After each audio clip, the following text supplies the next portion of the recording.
Hello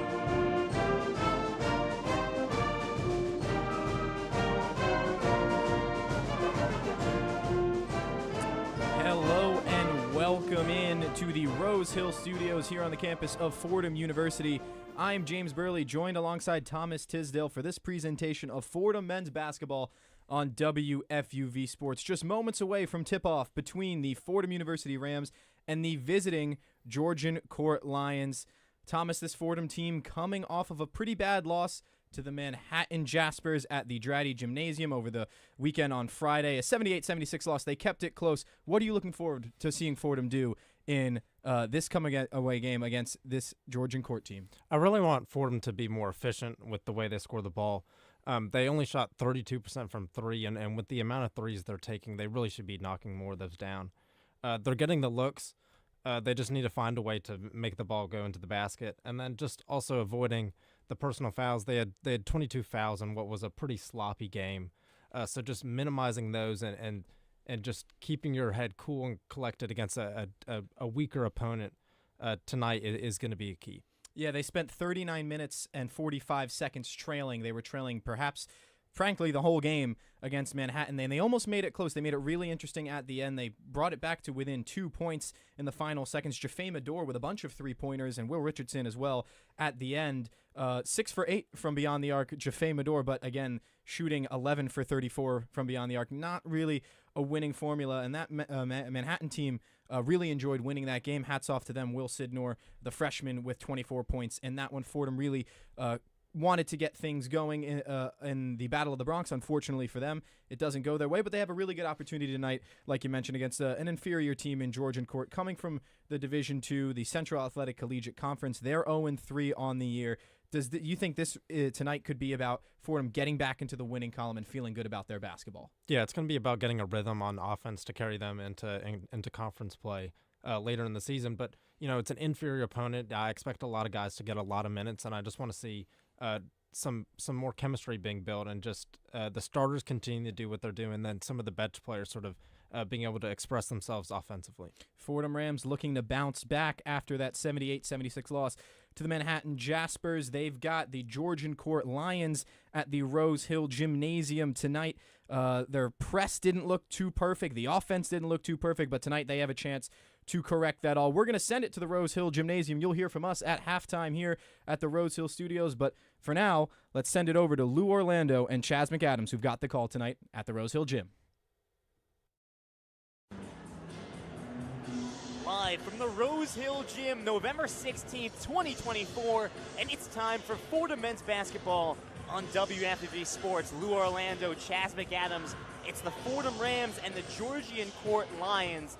And Chaz, just a few days after a disappointing Fordham loss against Manhattan, a 78-76 loss against a team Fordham was favored against, the Rams have a chance to bounce back against a D2 opponent. What are you looking to see from these Rams after a sloppy outing on Friday? So clearly the Battle of the Bronx did not go in favor of Fordham. Obviously losing a rivalry game like that this early in the season is when you want to lose it. It's called a wake-up call, Lou Orlando. And I think building momentum off of an opponent like Georgian Court, a little behind the scenes, inside baseball, they're late to the game. They barely have a chance to warm up. This is a mouse in a snake cage right now here for the Fordham Rams. Get ready to attack, get ready to dominate, and show that you belong in an Atlantic 10 play coming up. You just have to be ready to go out there and dominate, Lou. What I'm looking for personally, I want to see a little less three-pointer shot from the Fordham Rams. I know they only made 11, but even if they had a higher efficiency, I just think for this team, with this competition, 34 threes is too many to shoot. Looking for more looks in the flow of the offense, a lot less isolation ball, some more quick hitter sets, and some just all-around better chemistry play, as we heard from the incomparable James Burley in the open. And you'll hear from head coach Keith Ergo in just a second. One of the things he harped on, better shot selection, smarter shot selection. But as you hinted at in your opening remarks, Georgian Court late to the party, late to the Rose Hill Gym, and so we have a bit of a delayed tip-off here from the Rose Hill Gym. We think we'll get going by about 7:15, 7:20 p.m. Lou Orlando, Chaz McAdams, Fordham men's basketball on WFUV Sports. And with it, let's send it to our conversation with head coach Keith Ergo. Lou Orlando, Chaz McAdams with Fordham men's basketball head coach Keith Ergo. Coach, what went wrong Friday against Manhattan? Yeah, I mean, a number of things. One is you got to give credit to Coach Gallagher and that team. 115-year-old rivalry, only not played 2 years, and that happened to be the last 4. 2 of those years were the last 4 or 5 of the current years, but they came out with fantastic energy, and we knew they were going to play faster and harder than they probably have played up to date, and crowd got energized and they started making some shots that they typically don't make, which is normal. And I think we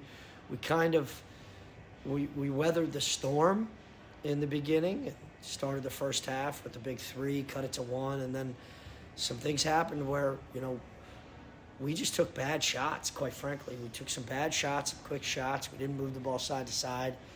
Not selfishly, but I think everybody on this team wants to be the guy that wins us the game on one play, and that's something that we've talked a lot about. And offensively, I thought we did some decent things late in the second half, but my issue and our issue is our collective buy-in to the defensive game plan. I think we made a lot of mistakes because we were overly aggressive and overly confident, and credit to them. They did a great job in the second half of not turning the ball over.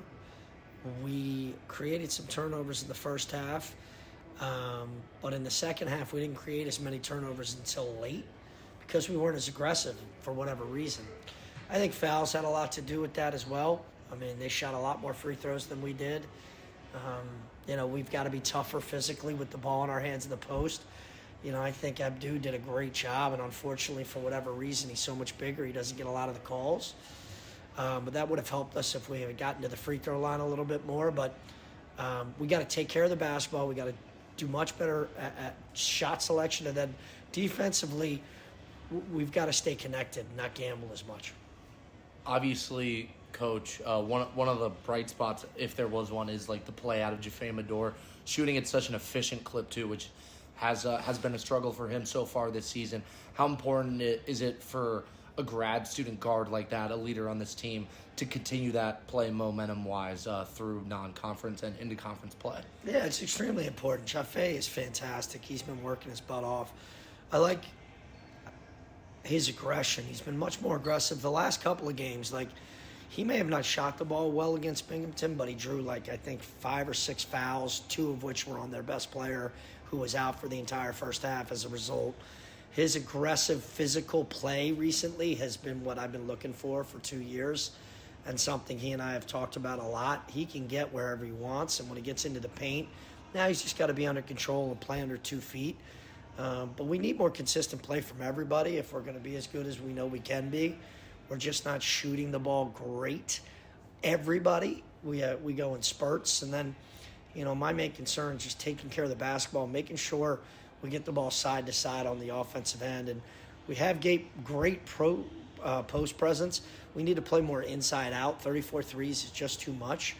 And I think some of those were warranted, but some of them were just guys trying to get, 2 or 3 possessions back in one shot. And we got to learn to play inside out. And that's something we've harped on a lot, because I think our post presence, both at the 4 spot, the 5 spot, and quite frankly, with Tripp coming back tomorrow, as well as Josh, at the 3 spot sometimes, we have a huge advantage in the post at those spots as well. So we really want to focus on getting the ball inside more and getting it side to side. So Jaffe's been doing a great job. It's not a surprise to anybody in this room or in this locker room that he's capable of that. Now we need everybody else to step up as well.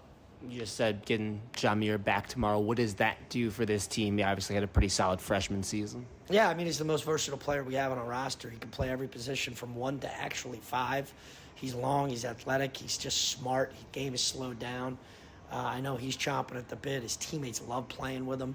He could just do so many different things with the ball in his hands, and he's shooting the ball, at least through the summer and the fall, better than he ever has in his career. So I think fans are going to really appreciate his development. His body's gotten better. He's not in great game shape, so he'll be limited with the minutes he can potentially play tomorrow. But just having him back on the floor opens a lot more up for everybody else. Coach, thank you. Good luck. Go Rams.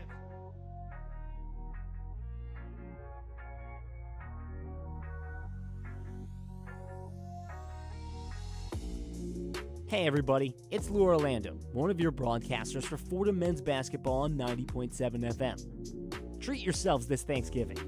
The Rams travel to Daytona Beach, Florida for the highly anticipated Sunshine Slam next week. So mark your calendars.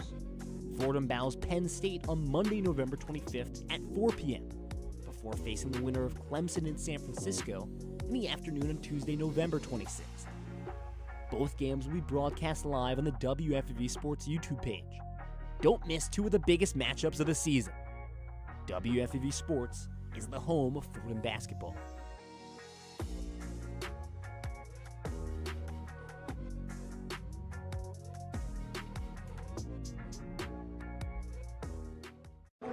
Fordham men's basketball on WFUV Sports. The Fordham Rams, the Georgian Court Lions.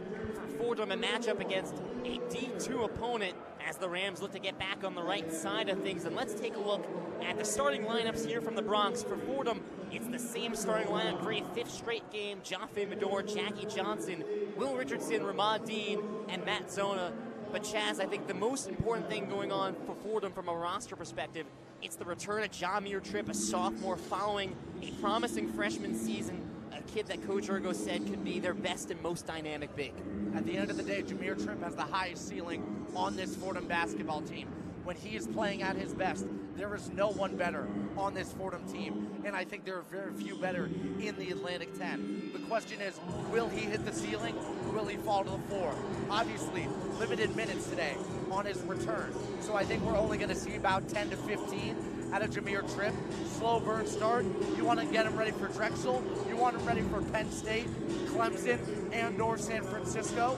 But very excited to see the return from the kid from Brooklyn. Jameer Tripp, 4.3 points per game in 32 games last season. He started 6 of the final 7, including both A-10s games. So this is someone that they trust even at a young age, and we'll have a chance to see him, Chaz, as you said, in limited minutes. For Georgian Court, it's almost an entirely different starting 5 from their matchup against Blueberg on Friday. We've got Jacob Santiago, the 6'1" guard from Pine Bush, New York. Justin Harper, the 6'5" combo guard. Caleb Mins, the 6' guard. Taheen Braswell-Braun, a 6'6" guard/forward from Long Branch, New Jersey. And Khalil Breaker, a 6'6" forward/center out of Hackensack, New Jersey. Well, Chaz, when we talk about this Georgian Court team, we're primarily looking at two guys coming off the bench today. That's Cam Edmonds and Donovan Crawford, two people that Dave Fedor said they're going to have to do the bulk of the scoring. Yeah, I mean, and those two coming up the bench is very interesting, but I love to see Caleb Mims in that starting lineup. Love his shot. He's got a pure shot form. This team loves to shoot not just a 3, but a long 3. So Fordham's going to have to work on getting over tight screens, closing out on their shooters, and getting ready to box out on some long rebounds. We were able to sit in on practice yesterday, and one of the things the coaches were harping on is that is Georgian Court's strength, and it's something they're going to come out here and try to do in the Rose Hill Gym is shoot the 3 ball. That was the emphasis in practice, was making sure they close out on open 3s. Yeah, it's just about remaining disciplined on defense.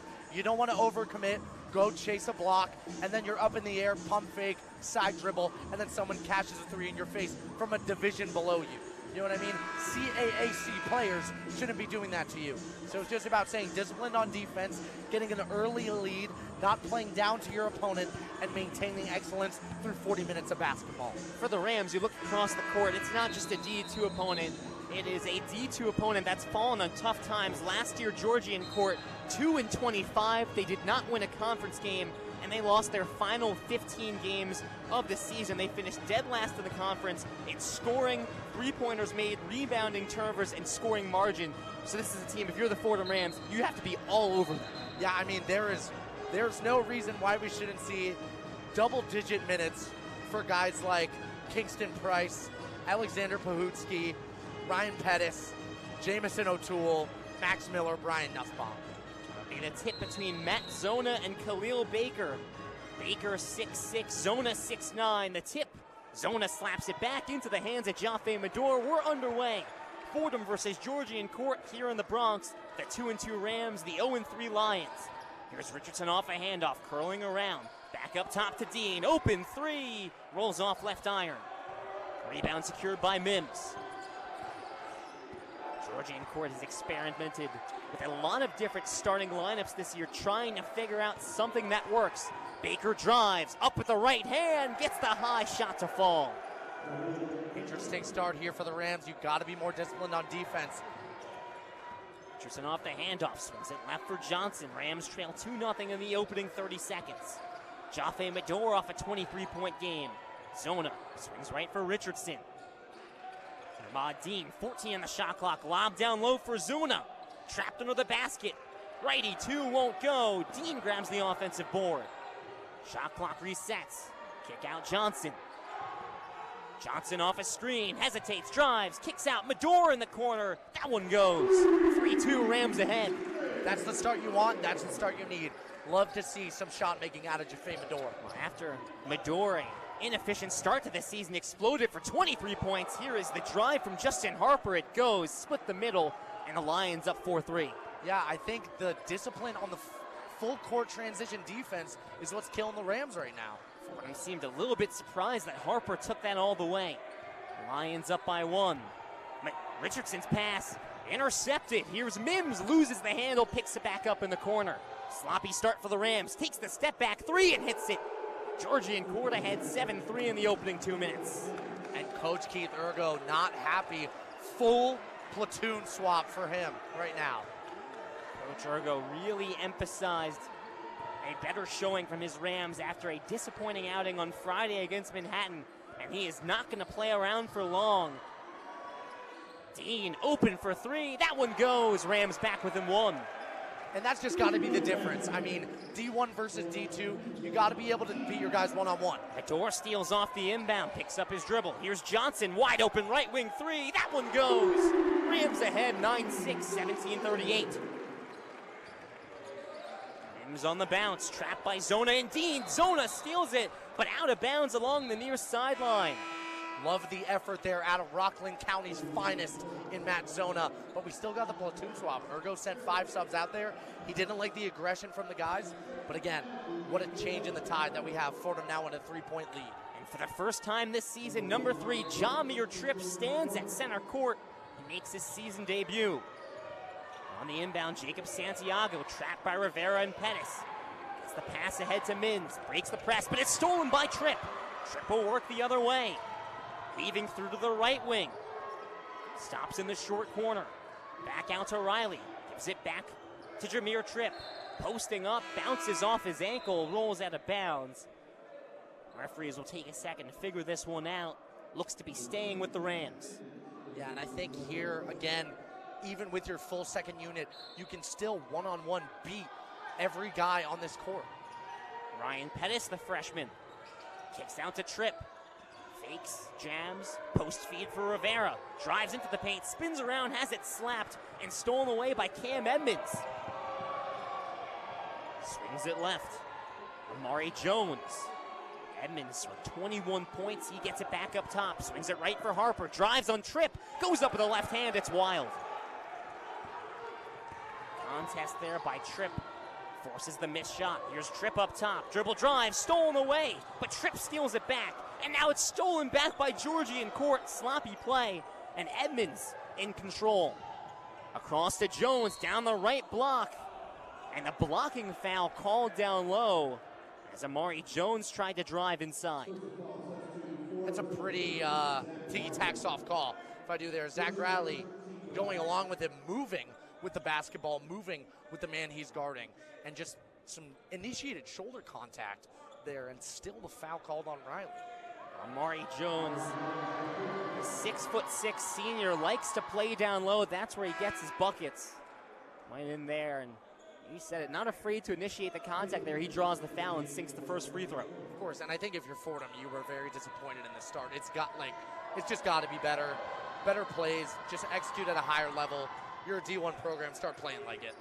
2 for 2 from Jones. It's 9-8. Fordham over Georgian Court. 16-30. Skip pass from Rivera ahead to Tripp. Goes center court for Ryan Pettis, so slow things down. 4 across along the baseline. Tripp comes up for the handoff. Now straight on for Riley. Goes over to the right wing, post feed for Timbila. Timbila back to the basket, kicks out for Pettis. Drives the left lane, stops at the elbow, takes the 2, it's good. Ryan Pettis' first field goal of his career. Love to see that out of RP, Cali's finest. Ryan Pettis has scored before this season, but at the free throw line. Here's the long pass ahead to Mitchell, can't get the shot to fall. Rebound by Jones, swatted away by Timbila, and Fordham controls. Pace here is key for the Rams. Pettis, post feed for Timbila, right block, back out to Pettis, across to Rivera, straight on 3, it goes. Fordham hitting from deep. This is the time, let's run up the score here. 15 and a half left in the first half. Fordham ahead 14-8. The trap on the near side, tipped by Rivera, stolen by Riley. Riley in the paint, feeds Timbila on the near side, up glass and in. You go here, you stay in the press, you make them uncomfortable. Josh Rivera signaling for a timeout. Urgo will gather his men. The Rams a 16-8 lead with 15-16 left in the first half. Lou Orlando, Chaz McAdams, Fordham men's basketball on WFUV Sports.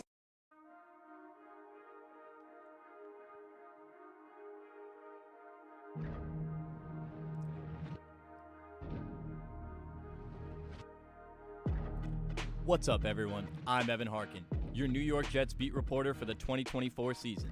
Stay up to date with all things white and green from MetLife Stadium. From Aaron Rodgers touchdowns to Sauce Gardner interceptions, I've got you covered. So join me and Gang Green on Twitter at Ev Harkin and stay locked in with the JETS on WFUV, your home for New York sports.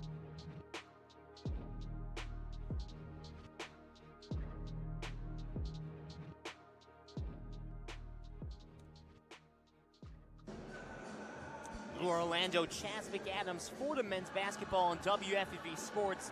The Rams have a 16-8 lead over the Georgian Court Lions 5 minutes into this one. And it's a 7-0 run for the Rams the last minute and 14 seconds. Maybe not the start you wanted if you're the Fordham Rams, but starting to kick things into high gear and finding success from beyond the arc. Yeah, you're building momentum. I mean, the start was abysmal, to say the least. You can't let a team even score 6 points that quickly before the under-16 media timeout. But again, I said it. Your bench players, just one-on-one, are going to be better basketball players than this Division II opponent. What Kanye said, harder, better, faster, stronger out of the Fordham Rams. You know what I mean? So if you're the Fordham Rams, it's you want to play and execute at an elite level, but still know that if it comes to the situation and you got one of their defenders on the island, you can go get a bucket anytime you want. Well, you know, Chaz, you hear people talk about the different levels of competition going up from D3 to D2, D2 to D1, JUCO to D1. There is a clear difference in the body types between Georgian Court and Fordham. Fordham's bigger, they're faster, they're stronger. Yeah, unfortunately, it's really about facilities, endowments, access to better nutritional plans, even if you want to boil it down. The Fordham Rams are always going to be more prepared to win a basketball game than the Georgian Court Lions. That's just how the cookie crumbles. You said it. Well, Fordham looking to add to an 8-point lead, and they'll do another full 5-man swap.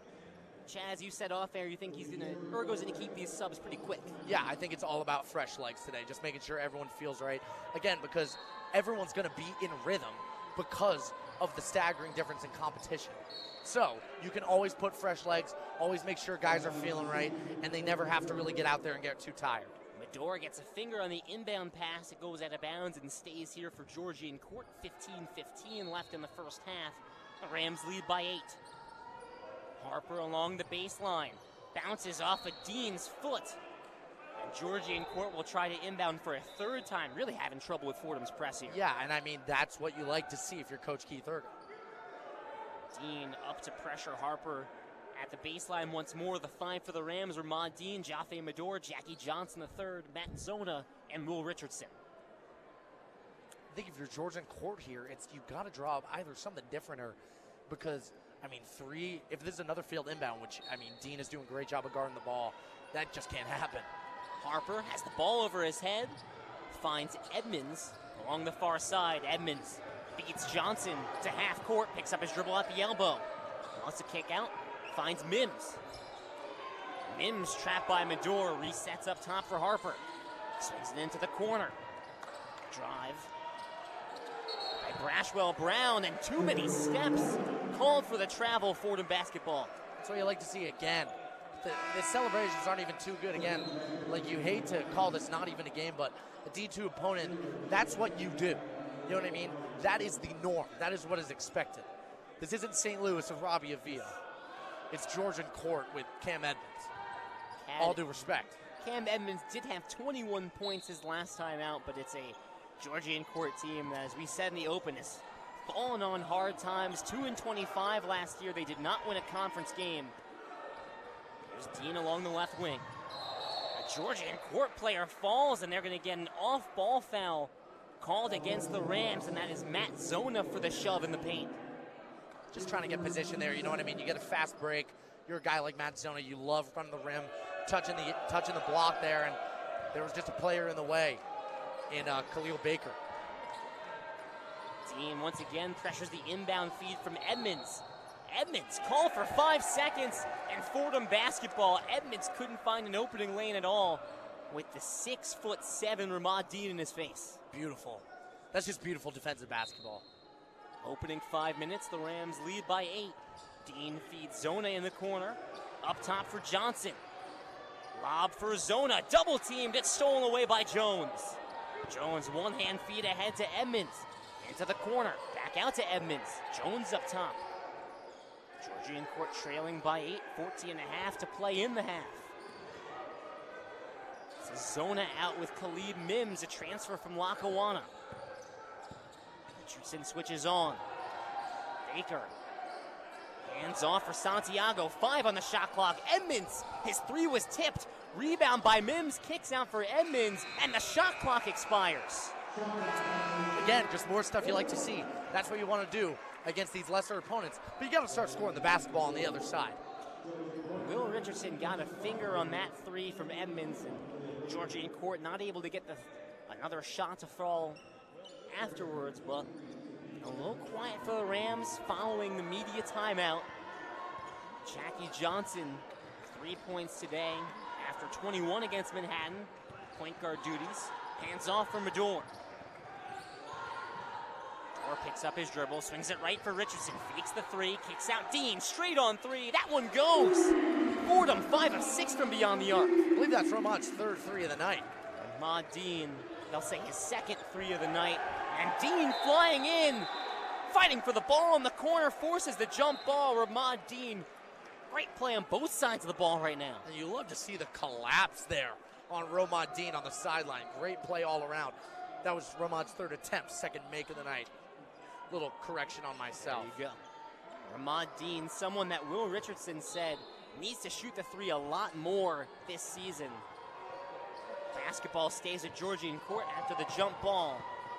Harper on the right wing. His pass tipped by Medor, stolen by Johnson. And now an aggressive foul from behind by Taheen Braswell-Braun. Dean, Zona, Johnson will get into it. Braswell-Braun got really physical there with Johnson, grabbed him from behind. Yeah, a hand on the neck if you're there for Braswell-Braun. Again, that's just frustration when you know you're walking to a gym and about to get dog-walked out of the Georgian Court Lions. Just despicable play. That is an interesting play from a team that won the Sportsmanship Award in the CACC last season.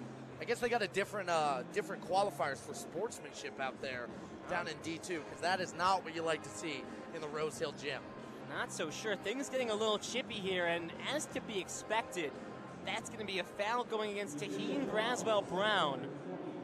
For the moment, doesn't appear to be a technical. Didn't expect things to get so chippy in the opening 6.5 minutes here, Chaz. I mean, to be honest, I love this hand. Like, I can't even lie. I love to see play like that. You know what I mean? In a game you expect not to be competitive at all, just to see some fire out of players. I mean, I'll say this. D3, D2 players, I know a lot of them, like, the amount, the psycho mentality that you have to work as hard, if not harder, than some of those D1 programs for a iota of the recognition is admirable, to say the least. Maybe I'll try and jump into the mind of the players and head coach Dave Fedor. When we know on the Fordham side, when they play against a better opponent, they try to muck the game up. They try and make it chaotic. Perhaps that's the mentality and the MO for Georgian Court coming into this one is, hey, make this chaotic, get them out of the rhythm that Fordham's trying to play. Yeah, but I don't know if there's a difference between muddying the water and then grabbing someone by the neck. That's a very good point. You know what listen, I'm just trying. We're not trying at the gallows, and Jackie Johnson III isn't a pirate about to be hanged. I don't know why we're grabbing necks out here. The referees have gone over to the TV booth, so we'll try and pick this apart as best as we can. Awaiting official ruling after Taheen Braswell Brown put his hands around the neck and body of Jackie Johnson III, came from behind there, and initiated contact. I mean, there's no way this isn't technical free throws for the Rams. Offsetting.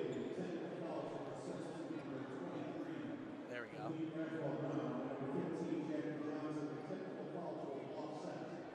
Offsetting tags? Offsetting technical fouls. What? As we'll try and and they're still going sort this out. It's still Fordham basketball. Jackie Johnson given a tech as well for the retaliation there against Braswell Brown. Oh, trying to save his own life. Yeah. Either way, Fordham basketball, and the Rams lead 19-8. Self-defense. 13:30 left in the first half. And both Braswell Brown and Jackie Johnson will stay out there. Here's Johnson, top of the key, pulls the three, and it rolls out. The rebound by Amari Jones. Had a chance to get the last laugh there, Jackie Johnson III did, but missed the open three. There's Santiago up top. To Edmonds, jabs, drives, throws a wild shot off the backboard, and Dean gets the rebound. Takes a little bit of a shove from Amari Jones, no call. Clock ticks under 13 minutes. Richardson up top, swings it left for Dean, rips through, hands off Johnson. Johnson guarded by Jones. Bounces up top for Zona. Into the corner, Mador. Jab steps behind the right wing. This is Dean, top of the key three, and it rolls out off the fingertips of Amari Jones out of bounds. It stays here with the Rams. Yeah, you love to see that. Just a good offensive position all around. You love that shot from Dean. He's the hot hand, moving the ball a lot. That's the kind of basketball the Rams are going to have to play to run up the score. Chaz, I know you said you didn't want to see a ton of three-pointers today from the Rams, but they're getting a lot of open looks. Yeah, in transition to the offense. Mador, top of the key, hesitates. Awkward pass to Richardson, takes the right wing three. That one bounces out. The rebound, Mims. Mims ahead to Harper, drives, throws up the righty layup, blocked by Dean. Stays here with Georgian Court. Baker, the righty hook, no good. And the rebound by Johnson. Johnson takes a body shot from Harper. And Harper called for the foul on the floor. The third foul going against the Lions. Seems like Jackie Johnson III has a bounty on his head from the Lions. A full five subbed in by Keith Ergo. Jameer Tripp back in the game along with Timbila, Pettis, Riley, and Rivera. And it's Tripp, the trigger man, along the near sidelines. Gets the handoff from Riley. Drives the right lane. Stops at the block. Kicks out Pettis. Pettis drives. Up with the right hand. It's short. Tries to grab his own rebound. It goes right into the hands of Baker. 19-8. The Fordham lead.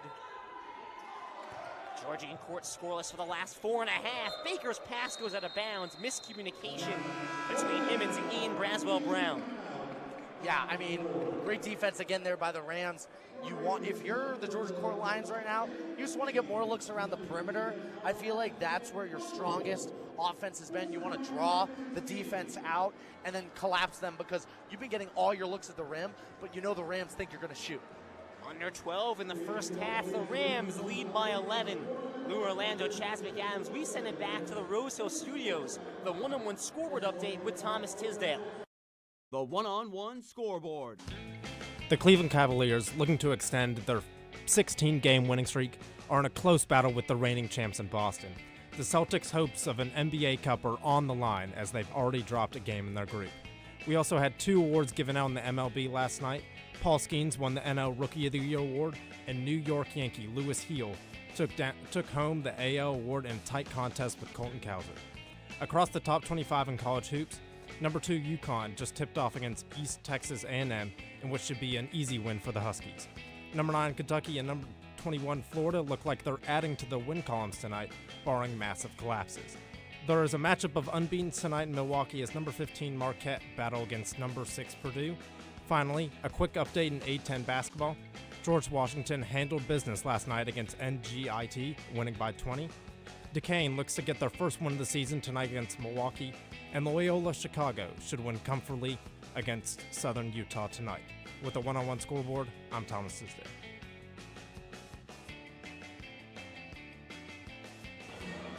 Fordham men's basketball on WFUV Sports. Orlando and Chaz McAdams.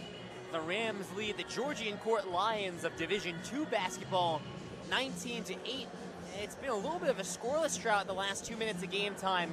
GCU hasn't scored in 4:31. Fordham hasn't scored in 1:49, and I don't think the last few minutes have been the brand of basketball that Fordham's trying to play right now. Yeah, it's not exactly a barn burner out here, a can't-miss kind of game. You just got to get better offensive looks. You like to see some of those threes more in the transition. Just run up the score so you get a comfortable lead and get some of your less active players some nice tick versus a D2 squad. Georgian Court evidently seems to be without Donovan Crawford, the redshirt junior. 11.7 points per game through 3 games so far, leads the team in field goal percentage and 3-point percentage, and that is a big loss for someone that head coach Dave Fedora said he's going to need to carry the load of the scoring along with Cam Edmonds.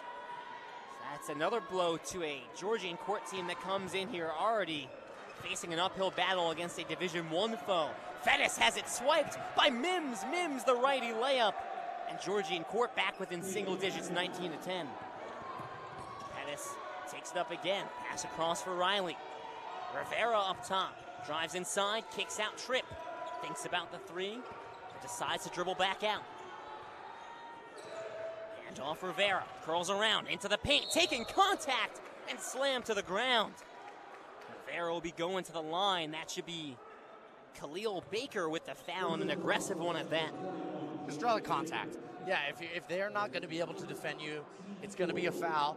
Go out there, draw the contact, and please make your free throws. You talk about making free throws, first person that comes to mind with that being a pleading effort, Joshua Rivera. Here's his first from the line. Off the front rim and in.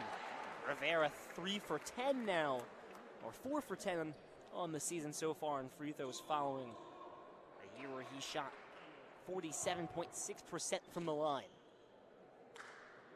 Big things coming from Josh Rivera on this team, developing his offensive bag, developing his defensive prowess as well. I think he's going to be a big mainstay for Fordham's run of the A-10 this year.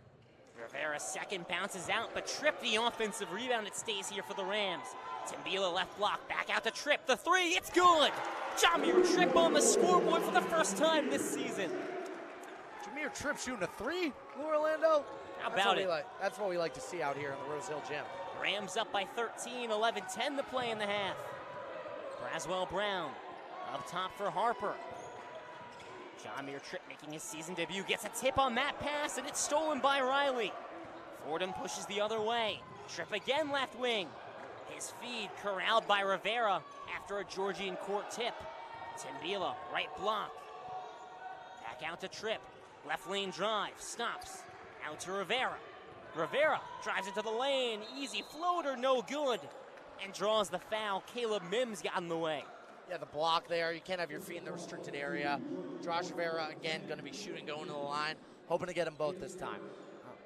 I remember listening to the Manhattan game, you and Nick Guzman talking about Josh Rivera, one of the most freak athletes on this team. When you talk about, you want to use the word specimen. This is an insane athlete, has a knack for getting to the line.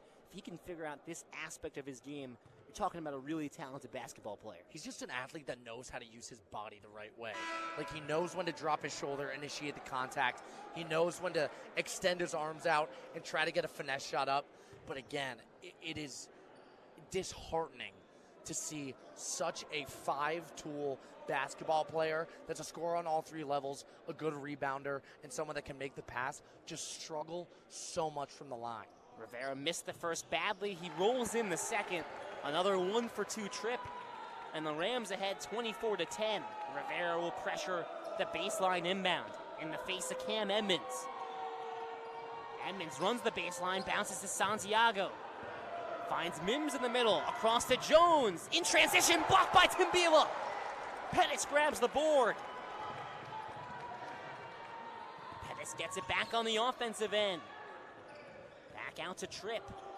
Tripp leaves it back for Pettis, swings it down low for Tripp. Contested layup, no good, but he gets himself to the line.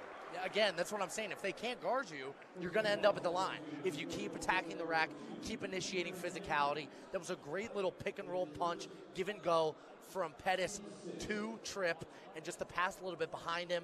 Tripp, great cut to the basket. Get these 2 points at the line. Let's run up the score. As Jamir Tripp goes to the line, how exciting is it to get him back in the starting lineup? This is a guy that can really change the complexion of this team. I meant what I said when I said he has the highest ceiling on this team, especially if he learned how to shoot the ball. I saw a lot of work between him and Coach Henry Lowe this summer, just learning how to shoot that long ball. Tripp, again, locking in on defense as well, becoming a more complete college basketball player, and he is the future of this program. But right now, with the way he's playing, he feels like the present as well. 2 for 2 Tripp from Jamir Tripp at the line. He's gotten 5 points. And you mentioned the threes. He shot under 20% last year, but made his first. What's up, Jamir? A little pass by the scorer's table. Foul on in the forefront area. Fordham trying to chug. Again, just trying to execute the press as better as you can, knowing which passing lane to cut off, knowing which guys to guard, which space to guard. Very important. Pettis, the guilty party. His first miscommunication between Edmonds and Santiago. And Edmonds throws the pass out of bounds. Fordham gets the ball right back. And again, if we saw the level of frustration with the offsetting technicals earlier, I don't know what we're going to see when we have 30 minutes and 19 seconds of basketball left to play tonight in the historic 100-year-old Rose Hill Gym. Fordham leading by 16. Near side inbound. Tripp feeds Rivera at the free throw line. He's double teamed. Curls his way to the baseline. Has it stolen away. It's off of Edmonds' fingertips. Staying here with the Rams, 16 on the shot clock. Very solid play out of that. I love that out of bounds play. A lot of fakes going off. Jamir Tripp taking the time. Now you just got to go out and get a bucket in the offensive end. Timbila, far corner. Bounces along the sideline to Pettis. Feeds Riley, right wing three, off the iron. Timbila grabs the offensive rebound. To Riley in the paint. Kicks out Pettis, open three, no good. Riley fighting for the rebound again. But whistles. Zach Riley doing his best impression of the Jordan logo, trying to emphasize with an emphatic point, like he's pointing at the WrestleMania logo, that he wants that ball to be a Fordham Ram ball. It's Georgian Court ball. Harper, the baseline inbound. Bounces to Mims. Mims trapped by Rivera and Pettis. Left-hand pass. Here's Baker all alone, slams it down with two hands. There's got to be backup in the backcourt if you're the Fordham Rams. More communication there. 26-12, the Fordham lead. 9:45 left in the first half. Tripp hands off Pettis left wing. Pettis at the elbow, out to Timbila. Timbila will drive down to the corner. Back to the basket, works his way into the paint. Up with the righty hand, off the backboard, no good. Rebound Baker. Contested shot there by Timbila. Edmonds the other way, takes contest, throws the shot up. And not even close to the rim, but gets his way to the line as he initiates contact with the right shoulder. I mean, if you're an officiant there, you see the head go down, you see the shoulder come out to the chest of Ryan Pettis. I don't know if you call that foul there. I really don't. I don't see a world where you call that foul. Cam Edwards to the line, 21 points against Bloomsburg. Makes the first free throw. As he's on the scoreboard here with 9:21 left in the first half. And Fordham makes a full 5 sub. And I mean, this is still a basketball game. Unfortunately not, but Jaden Smith. Jaden Smith checks in for the first time today next to Johnson, Medor, Richardson, and Dean. Here's the second from Edmonds. Good 2-for-2 Tripp. Georgian Court trails by 12 with 9:20 to play. Door across to Richardson. Feeds Johnson in the middle. Back to Medor, they'll play it slow. 4 across the baseline here. Johnson comes up to get the handoff. Bounce to Richardson on the far side. Here's Jaden Smith, right elbow, too well short, grazes the rim. Edmonds takes it the other way. Georgian Court trails by 12, takes the left wing three, too strong. Smith fighting for the rebound, last touch by Georgian Court. Actually, they'll call a foul here, the shove by Taheen Braswell-Brown. Over the back on the rebound there. Will Richardson not able to get enough position because Braswell-Brown just encompassing him like an eclipse. That is the third foul for Braswell-Brown. He'll take a seat. And Fordham in the bonus. Will Richardson going to the line, a perfect 7 of 7 so far this season. Bonus 8 minutes, 49 seconds. Again, you'll love to see that if you're the Rams. An opportunity to prove people wrong about your ability to make things count at the line. Maybe hasn't been a flawless game for the Rams so far, as Richardson sinks the first of the 1-and-1. The one thing they have done a really nice job of today is initiating contact, getting themselves to the line. Yeah, absolutely. I mean, if you're going to play a team like this, again, I keep saying it, but they cannot guard you in the one-on-one setting. They cannot. So if you play the right way and get the right looks, they're going to have to foul. Richardson stays perfect.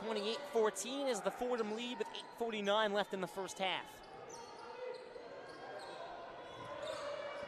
Baseline feed to Edmonds. Sprinting across, picks up the dribble at the top of the key, but took too many steps, called for the travel, and Fordham ball. Love, love, love the press there. Again, it starts up. Again, it's getting broken, but again, they're just worse basketball players at the end of the day. Fordham has had a couple openings here in the press that have been exploited in the St. John's game and the Manhattan game, looking to tighten it up. Dean up top. Across to Johnson. Johnson drives, splits two defenders. They get a hand on the ball, and that will be a jump ball. Johnson was trying to get the shot up. Georgian Court kept the ball down low. And unfortunately, that's not the jump you want there on your own end of the court offensively, because you get the extra possession. But now, if you initiate one on their end, it's going to be their possession. Richardson working on Edmonds, stops at the block, kicks out Mador. Fakes the three, guarded by Baker. Mador drives left, kicks to the corner. Dean fakes the three, 5 on the shot clock. Dean kicks out Johnson, 2 on the shot clock. Chucks up the right wing three, no good. And the rebound, Edmonds. Fordham lost awareness of the shot clock there. 8:05 to play in the half. This is Harper on the right wing. Off a screen, Dean switches on. Harper's right wing three, air ball, and Johnson the rebound. Clock ticks under 8 minutes. Johnson hesitates, drives. Left-hand feed for Smith, can't handle. It's corralled by Mador to Johnson in the corner. Takes the three, it's good. 31-14 is the Fordham lead. Love to see it. Love to see that level of play. Still putting in effort. They're not worried about getting the points. They're just worried about playing the right way. Amari Jones has it swiped by Richardson. Richardson slams it down. The two-hand jam. A little back scratch, side action there at Ariba. Come on now. This is starting to get fun. Fordham Rams turning defense into offense, and it's Will Richardson, who has really tightened up that portion of his game. Gets the steal, gets the dunk. Edmonds, long pass ahead to Baker. Into the corner. Santiago for three, no good. Smith the rebound. Smith nearly has it slapped away by Jones, but Fordham able to control. Johnson off a right wing, puts it through the legs. Leaves it down low for Jaden Smith. Off glass and in. Jaden Smith, the first points of his collegiate career. Love to see that out of the four-star. Open three for Amari Jones, no good. Smith gets the rebound. Fordham up by 19 with 6:35 to play. Here's Mador.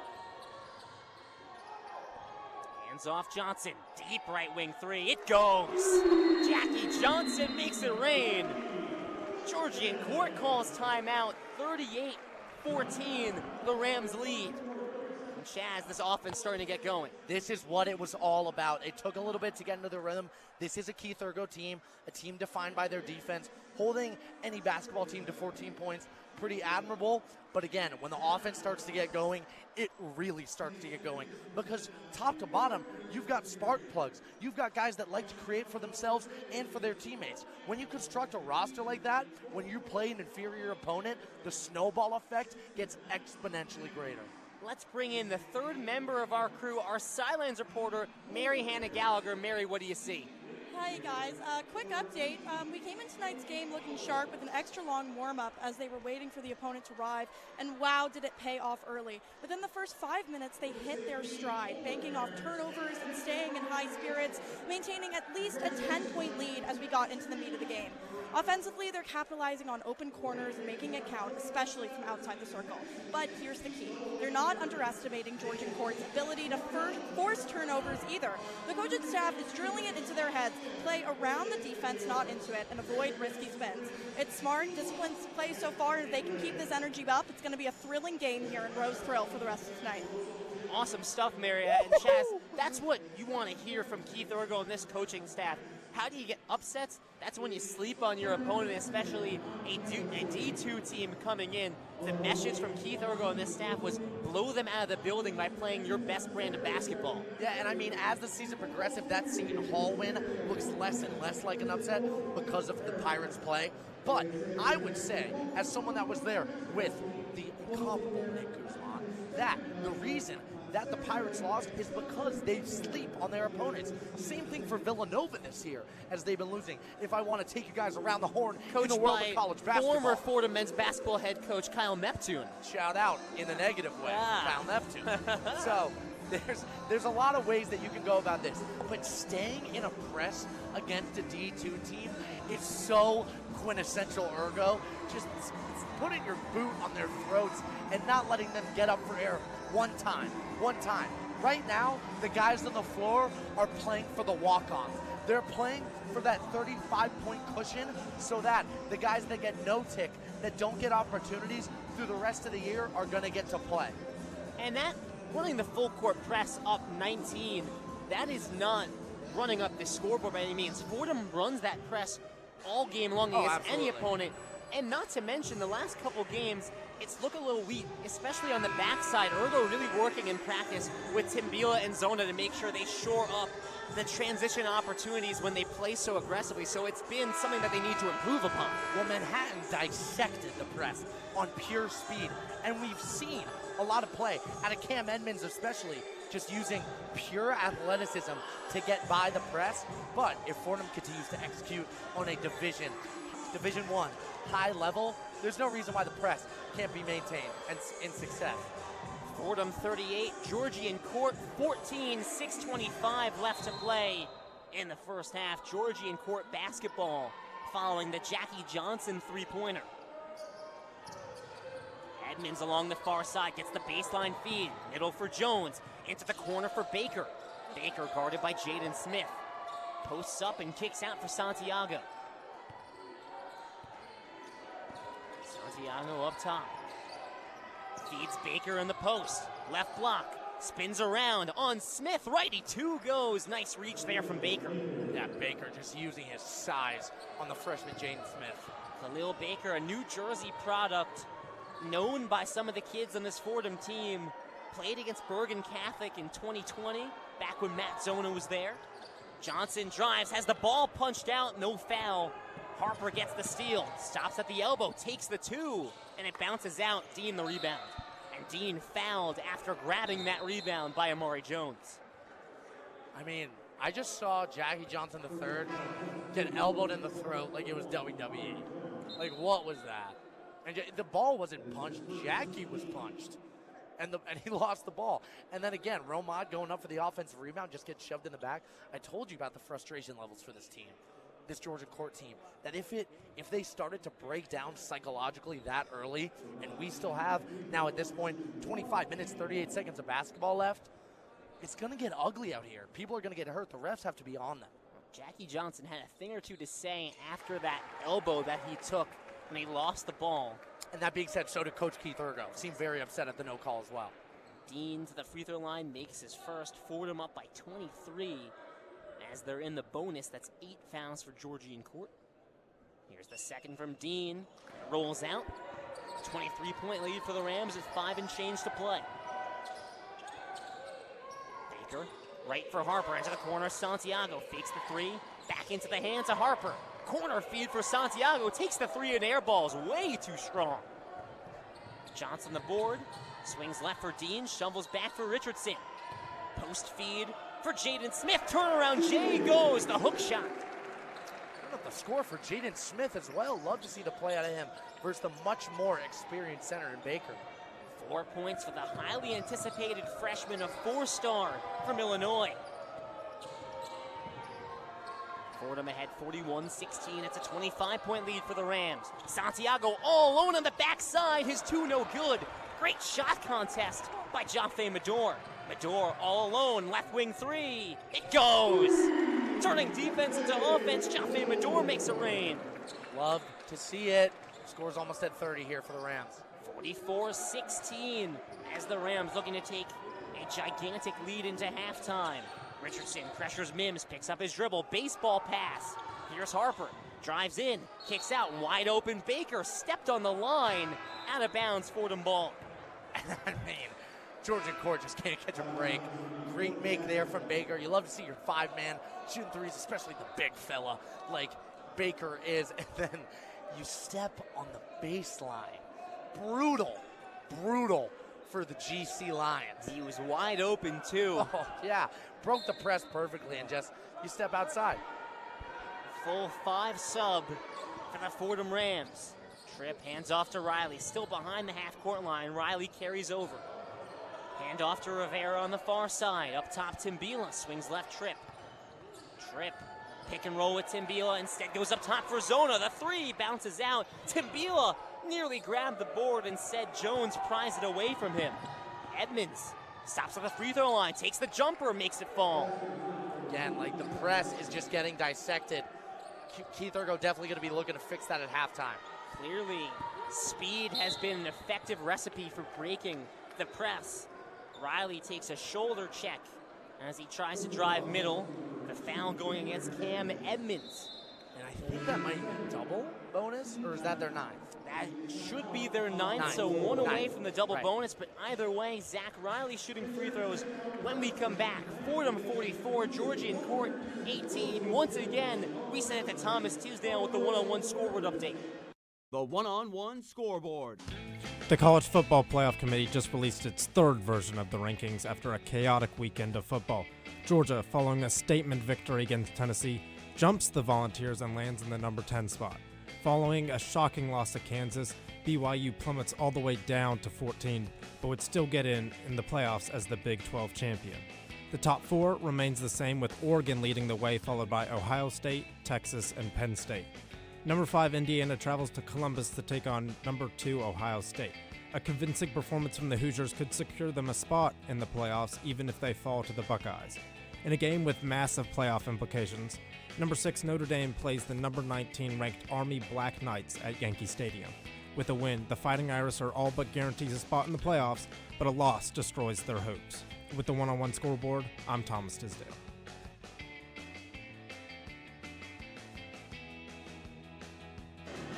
Fordham men's basketball on WFUV Sports. Lou Orlando, Chaz McAdams, our sideline reporter Mary Hannah Gallagher, our on-site Kurt Sipple. It's the Rams in the driver's seat, leading 44-18 with 3:48 left in the first half. And let's take this time to talk about an exciting freshman in Jaden Smith, Fordham's 2nd ever 4-star recruit.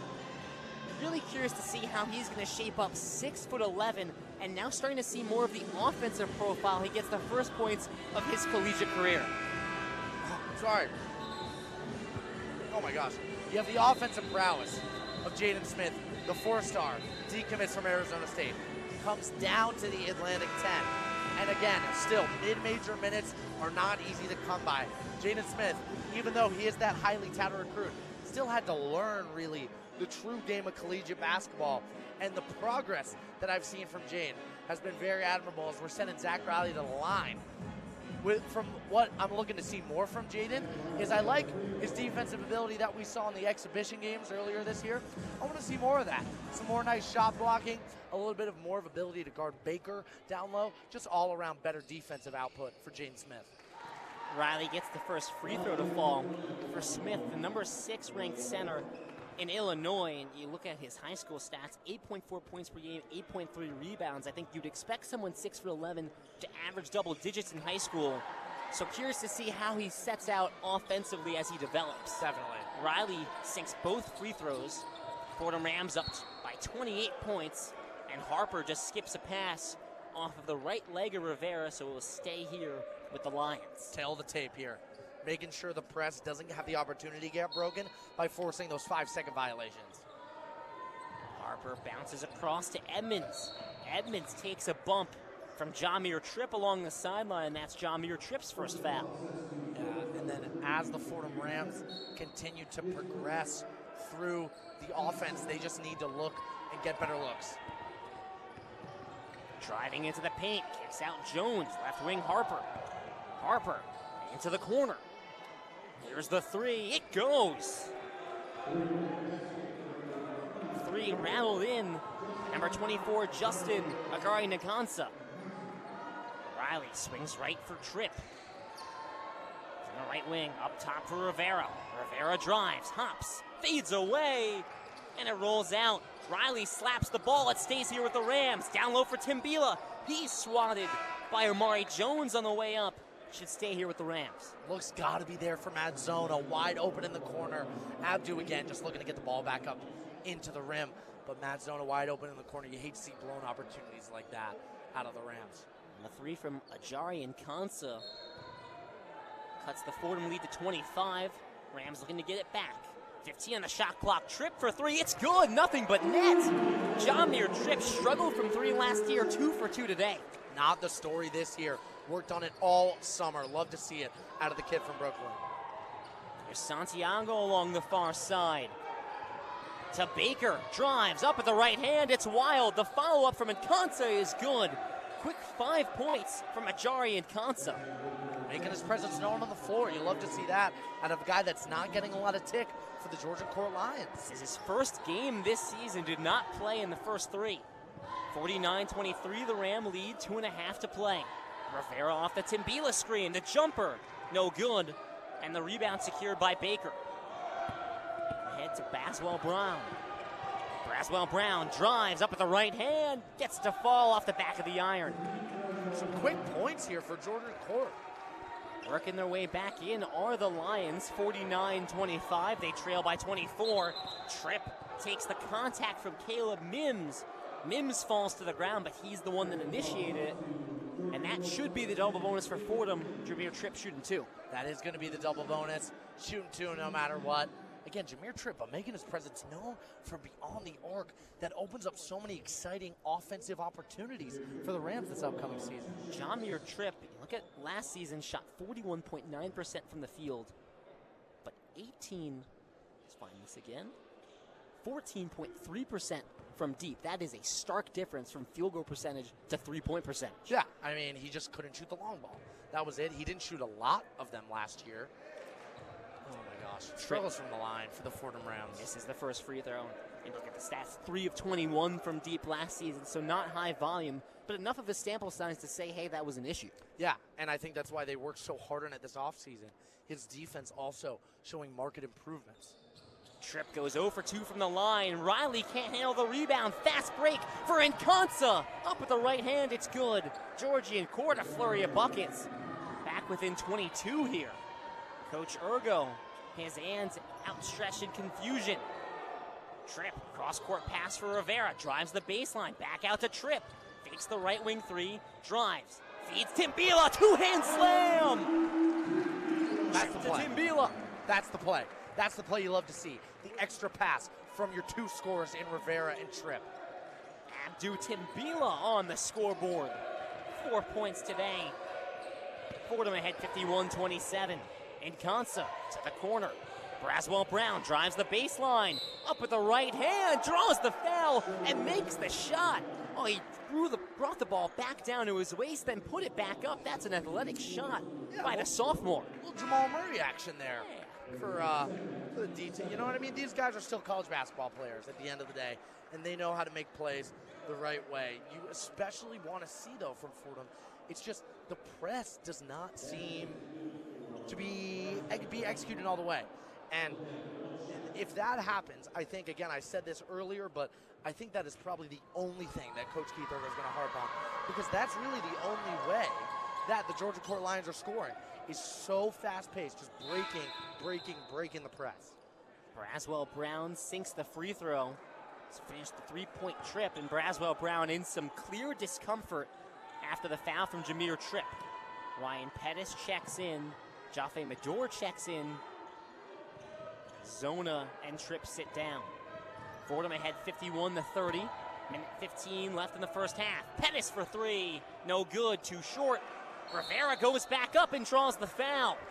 Rivera got the offensive rebound, puts it back up, and gets himself to the line. Some pretty tight rotations here for Georgian Court as well. They obviously only want to send their best when they're playing up a division, but all of these fouls matter no matter what. I see three, I see two. We got fouls spread all across the board here for the Lions. Just 7 players have checked in for Georgian Court. You compare that to 10 plus for the Fordham Rams. Here's Rivera to the line. And his first bounces out. It's nightmarish. I feel like I'm watching my sleep paralysis even. As Rivera readies for the second, Fordham ahead by 21 in the final minute. And he sinks the second, so that is 3 1 of 2 trips for number 5, Josh Rivera. Mims trapped in the far corner. Pettis right on him. Clock dips under a minute. Mims dribbles behind the back. Breaks free off a screen from Baker. Driving down low, up the right hand, gets it to fall. Georgian Court trailing by 20 in the final minute. Fordham nearly had a 30-point lead just a few minutes ago. Georgian Court on a bit of a run here as they've worked their way back. Medor crosses half court. Urgo will call a timeout. And that's not what you wanted to see as we get towards the end of the first half, as Fordham opening up the door for Georgian Court to make this semi-competitive. Yeah, I mean, it's still a 20-point lead, but you don't want even there to be a question at the half. But I can still think there's time to free the dogs. There's still time to get some Nussbaum threes out there in the air. Certainly time to get Jamison O'Toole some minutes. I mean, a man can only dream. I love the timeout from Keith Urgo here. I think they go for the 2-for-1. So you want to score in under 9 seconds, make Georgian Court have to use up an entire shot clock, and then just get some points up there quick on the board for the Fordham Rams at home in the historic Rose Hill Gym. 39.1 seconds left, 22 on the shot clock, so yes, a chance for a 2-for-1 if the Rams hurry. Fordham ahead 52-32, a 20-point lead. Jackie Johnson, the leading scorer with 9, but it's been even distribution up and down the lineup. The Rams have checked 11 different players into the game here in the first half. Medor up top, 35 seconds. We'll see if they hustle. Medor double team, bounces to Rivera up top. Pettis all alone, drives, takes the left elbow too, and buries it. Shot clock off for Georgian Court.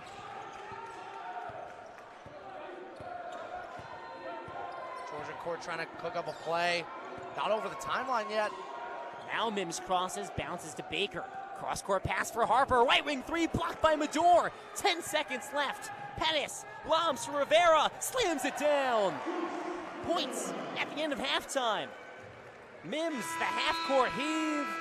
Not even close. It hits a cheerleader in the head.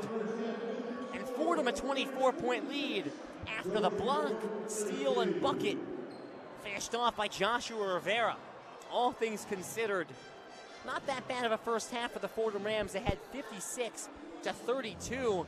And let's quickly send it down to our sideline reporter, Mary Hannah Gallagher. Mary, what did you see at the end of the first half there?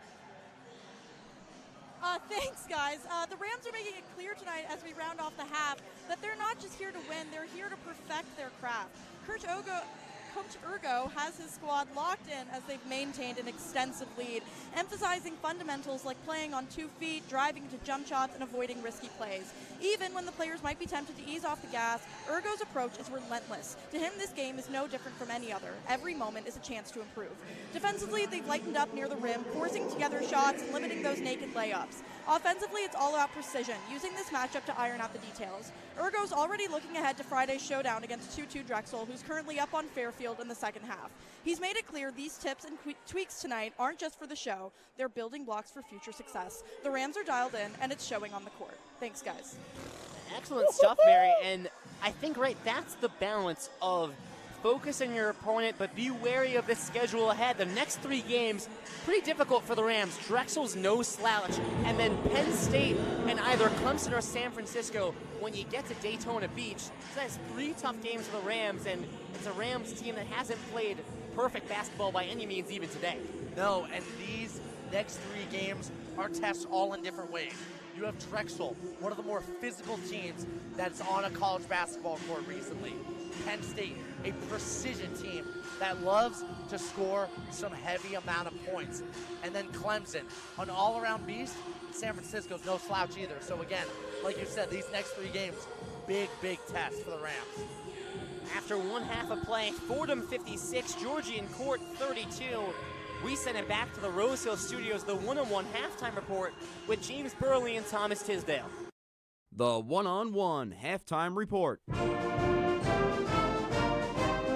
Well, thank you, Lou, Chaz, and Mary Hannah. James Burley and Thomas Tisdale here with you for the halftime report at the Rose Hill Studios. Our halftime score from the Rose Hill Gym, Fordham 56, Georgian Court 32, a comfortable 24-point lead for the Fordham Rams. Thomas, your overall impressions of that first half? I said this before the game. Fordham needed to be efficient, and they are being efficient. 53% from the field. Oh, yeah. And 52% from 3 on 19 3-point attempts is just incredible. They're really putting their foot on the gas.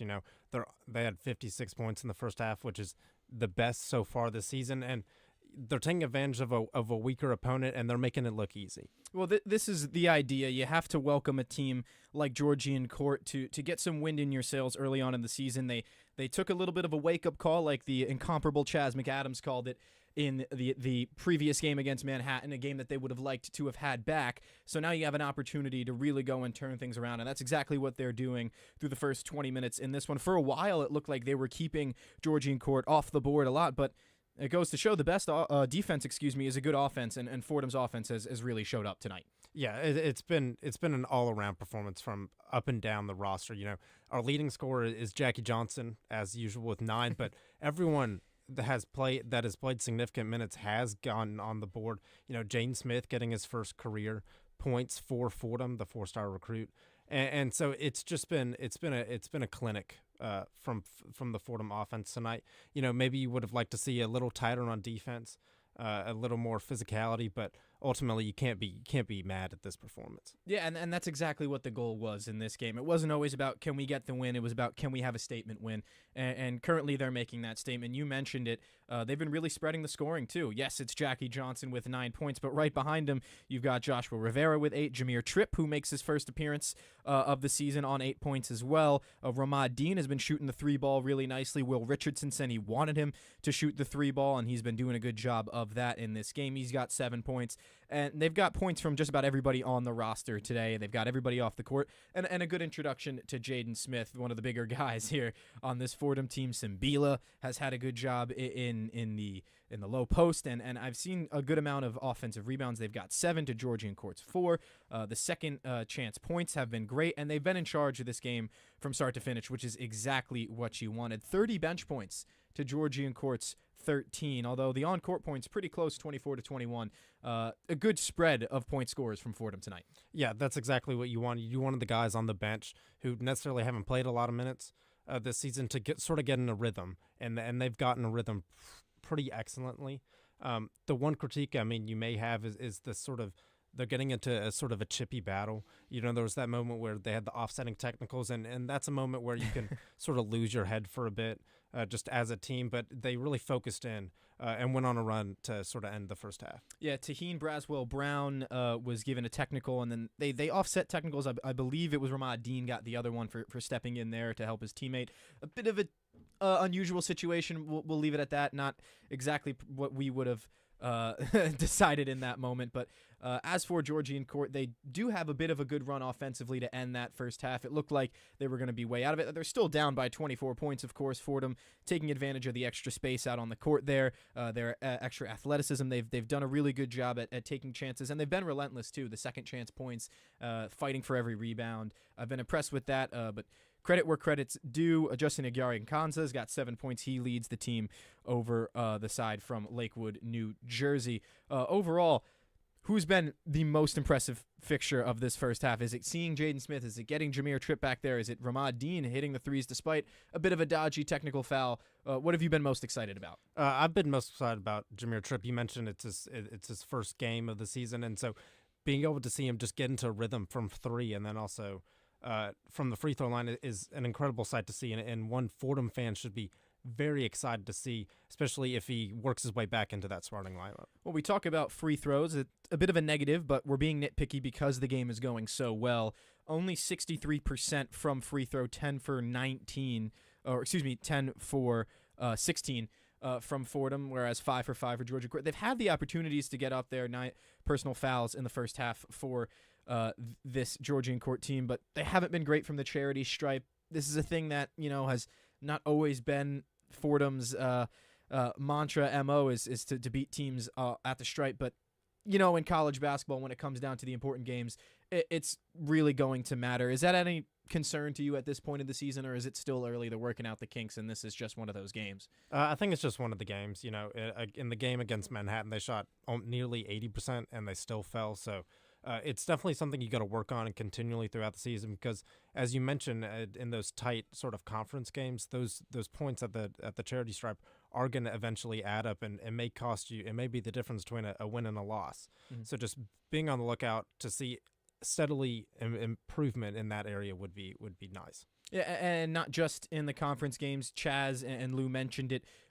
Just a few days away from hosting Drexel, one of the more physical teams in college basketball, and then they've got a really tough slate in Daytona Beach at the Sunshine Slam, Penn State, Clemson, San Francisco.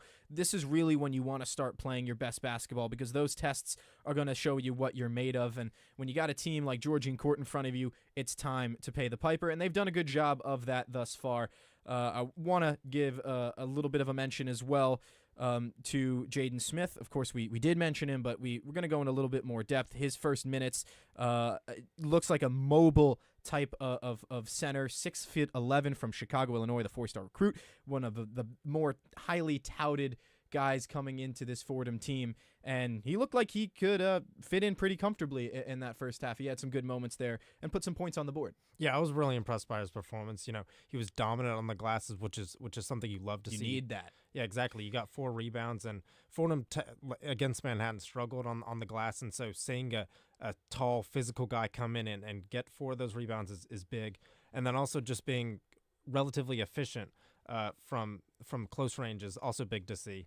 I like to see him get some more minutes in the second half, and then also in games down the road. And not to nitpick anything that Chaz McAdams has said, he's done a great job thus far. He wanted Fordham to be a little less ambitious from beyond the arc. They've put up 19 three-pointers and have hit 10 of them for a really good clip of 52.6%. It was their downfall in many cases against that Manhattan team early in the game. They finished that Manhattan game, though, shooting the ball beautifully. I think it was Jaffe Medor had a number of three-pointers to cut that lead shorter and shorter. Will Richardson had a buzzer beater that ultimately didn't count for anything, but it was still a good way to end the game. They fought to the final moment, and they were relentless. But that's how they started this one. They are aggressive shooting, and even though that might not be the type of game you want to see them play, the fact that they are getting those shots to fall, it's only going to mean good things moving forward. Yeah, absolutely. When you're taking the amount of three-pointers they're taking 19 in the first half, you're spacing out the floor for especially those close looks. And so when you're not taking those threes, the defense can sort of compact low into the post, play a more physical game, and they don't have to be concerned about the range of the Fordham shooters. But by knocking them down at a 53% clip, which is probably not sustainable for higher level competition, But seeing them knocked down has to be a huge confidence boost for the Fordham shooters. And I think they're playing with that sort of confidence. They ended the game against Manhattan with a bit of confidence, and even though that result didn't go the way they wanted to, I think they've brought it into the Rose Hill Gym tonight and have played with that confidence, and they're going to continue to play with that confidence into the second half. After 20 minutes, Fordham 56, Georgian Court 32. The Rams lead the Lions by 24. Jackie Johnson leads the Rams in scoring with 9 points. We're going to send it back to Lou Orlando, Chaz McAdams, and Mary Hannah Gallagher. I've been James Burley with Thomas Tisdale for the Fordham Halftime Report. Thank you guys so much for joining us. We'll see you guys after the game. Hey, it's Chaz McAdams here calling you to tune in to WFUV Sports One-on-One, New York's longest-running sports call-in show. With hot takes covering all sports from the 5 boroughs and beyond, to interviews with some of the biggest names in sports media. We're live Saturdays on the WFUV Sports YouTube from 11 a.m. to 2 p.m., and then later on 90.7 FM from 11 p.m. to 2 a.m. Come join us next Saturday for One-on-One.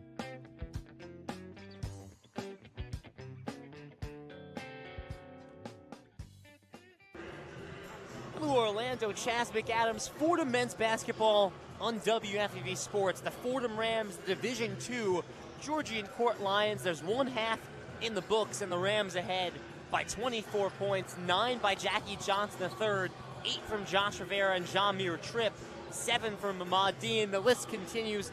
A lot of diversified scoring for the Fordham Rams here. And let's key in on Jamir Tripp making his season debut. 8 points, 2 of 2 from beyond the arc after shooting 14% from 3 last season. This is a 6'6" guard that can play 1 through 5. Ergo went out of his way to say that's a guy that can play the 5. So this is a really exciting addition to this team. He had a promising freshman season and a nice first half. I mean, Jamir Tripp is proof of the thesis that team length will give you success.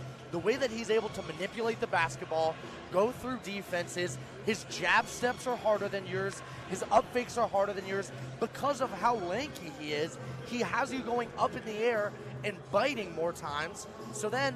But he's so quick and has so much body control, as not a lot of lanky guys do, that he'll just blow right by you if you bite on those fakes. Love to see that play out of Jamir Tripp, and especially if he starts hitting those threes, his offensive bag is wide open.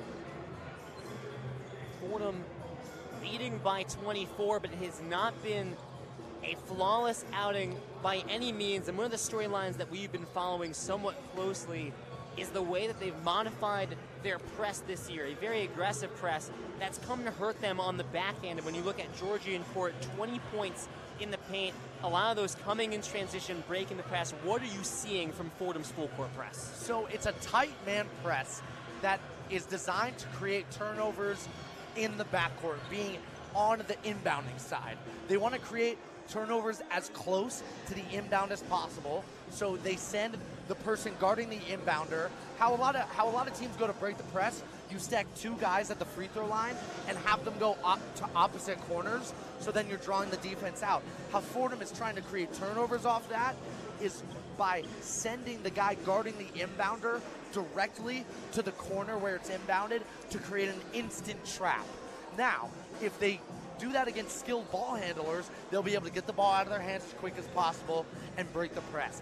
And that's been happening even with a Division II team like Georgian Court that has guys that know how to handle the basketball.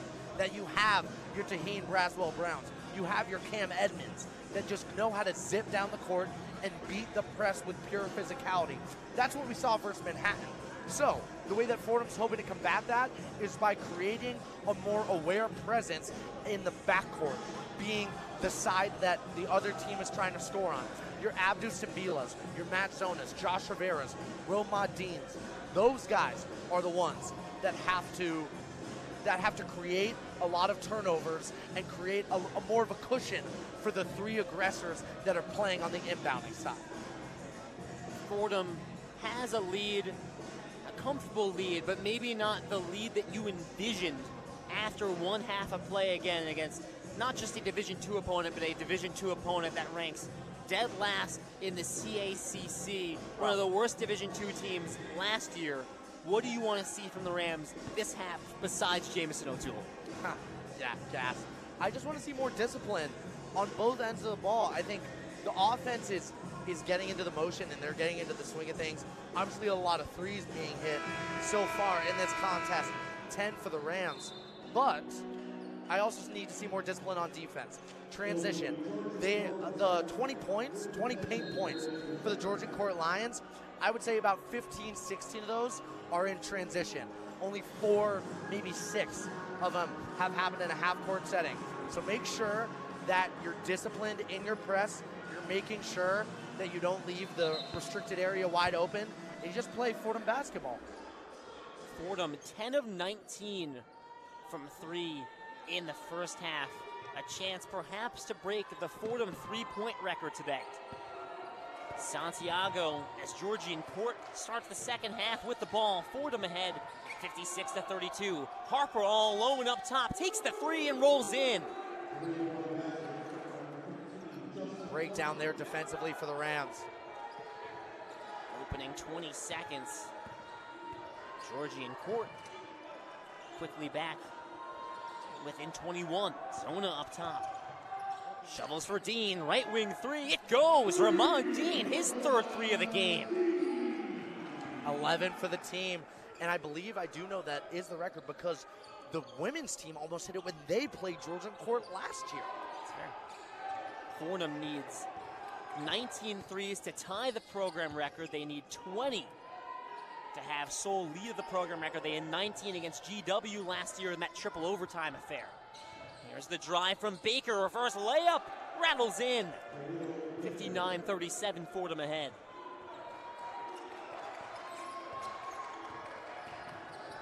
Mador gives a little bit of a shove. Mims hits the ground, and the offensive push-off on Jaffe Mador.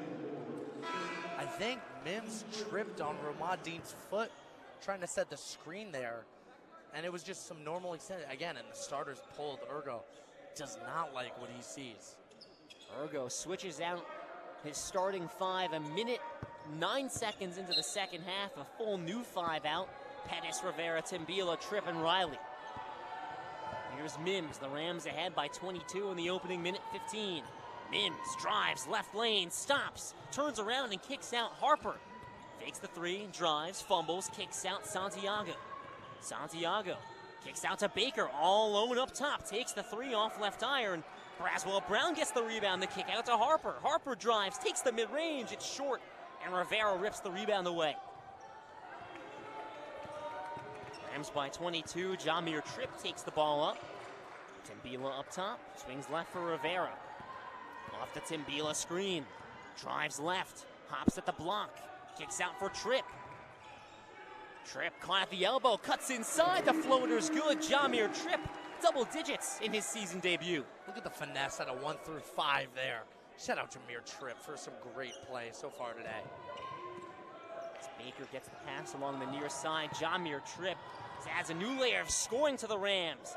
Outlet pass to Braswell Brown, his shot wild. Fordham takes the other way. Tripp feeds Riley all alone inside, wide open on the backdoor cut. Riley finishes the basket, 63-37, the Rams ahead. Flurry of buckets. Baker bounces for Mims. Mims trapped by Timbila and Riley, loses a handle. Caught behind the half-court line, that's the violation. And Fordham basketball, and this new 5 that Ergo has checked in, playing really strong to start the half. And it's a tough day at the office for Mims. I mean, 3 for 3 from the field so far, but as the primary ball handler, he's been the victim of a lot of the aggressive press that Fordham's been throwing out there against the Lions. His fourth turnover of the game. That leads Georgian Court. Georgian Court 14 turnovers. 17:22 left in the first half. Rams ahead 63-37. Jamir Tripp hands off for Timbila. Timbila curls around. Fumbling with the ball, it's poked out of bounds. Mims was the one that poked it out of bounds, so it stays here with the Rams. Timbila trying to do a little too much. Yeah, I mean, you just got to luck in a little bit more there. You want to see a lot better play out of your center. Ergo preaching smart play and better shot selection in practice. Here's Rivera down low, tries to go up with the left hand. and the jump ball called between Rivera and Amari Jones. Has evidently got a finger on that one. Yeah, hand up there on the block. Rivera, good on him for having control of the ball. They worked on a lot of that in practice. Remember, their post security, and it's mostly for guys like Abdu and Zona, but Josh Rivera having a benefit of that work at practice. Baseline inbound, 4 seconds left. Timbila jumps up to get it. Paint 2, air ball. Rebound secured by Jones. Fordham gets a good look. They can't capitalize. Inconsa in the corner. Inconsa kicks out for Harper. He had 7 points in the first half. Inconsa gets it back. Takes the 2. Contested air ball, and Timbila the rebound. Play all around there. Love to see Ryan Pettis guard up. Josh Rivera for 3, off left iron. Riley fighting for it, gets the rebound under the net. Finds Rivera cutting, takes the contact, gets the shot to fall. Josh Rivera using his strength down low and earns another trip to the line. That's what I'm telling you. Finesse, physicality. You need power. You need vertical. You need defense. You need three-point shooting. Josh Rivera is your man. Number 5 will get it done. He's going to the line right now. How about Zach Riley, though? That rebound looked like it was Georgian Court's all the way. He flies in, knocks the ball away, wrestles it away, and finds Rivera cutting to the hoop. The kid from Auckland has always been a scrappy player. He played like that when he was semi-pro down in New Zealand. He plays like it still in A10. Rivera misses the free throw, can't finish off the N1. John Meter Tripp contesting the loose ball, but it stays here with Georgian Court. Josh Rivera, 10 points today, but 3 of 7 from the line. Inconsa bounces to Cam Edmonds. Edmonds has been rather quiet today. 4 points, 1 of 4 from the field. He had 21 his last time out. 65-37, the Ram lead. Edmonds off a screen, drives right, stops at the elbow, up and under. It goes! Nice little scoop and score there from Cam Edmonds. Miracle shot with the low release point. I mean, perfect defense there. You just can't predict those kinds of balls going in. 26-point lead for the Rams. Tripp hands off to Pettis. Timbila hands off for Riley across to Tripp. Jabs, tries to dribble behind his back, takes it down low. To the corner for Pettis. Pettis steps on the line. Turnover and Lions ball with 15:47. A lot of that going around. We saw the same thing happen to Baker when he took that 3 in the first half. But again, Georgian Court not going away. 15:47 left in the second half. It's the Rams leading by 26, 65-39. Lou Orlando, Chaz McAdams, Fordham men's basketball on WFUV Sports.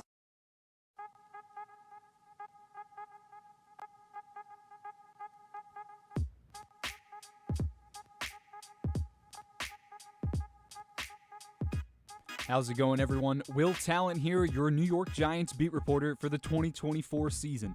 Follow alongside me at talent_Will on X to catch all of the updates on your New York Football Giants from MetLife Stadium. With rookie sensation Malik Neighbors and big free agent acquisition Brian Burns, WFUV Sports is the place for Big Blue coverage. WFUV, your home for New York sports.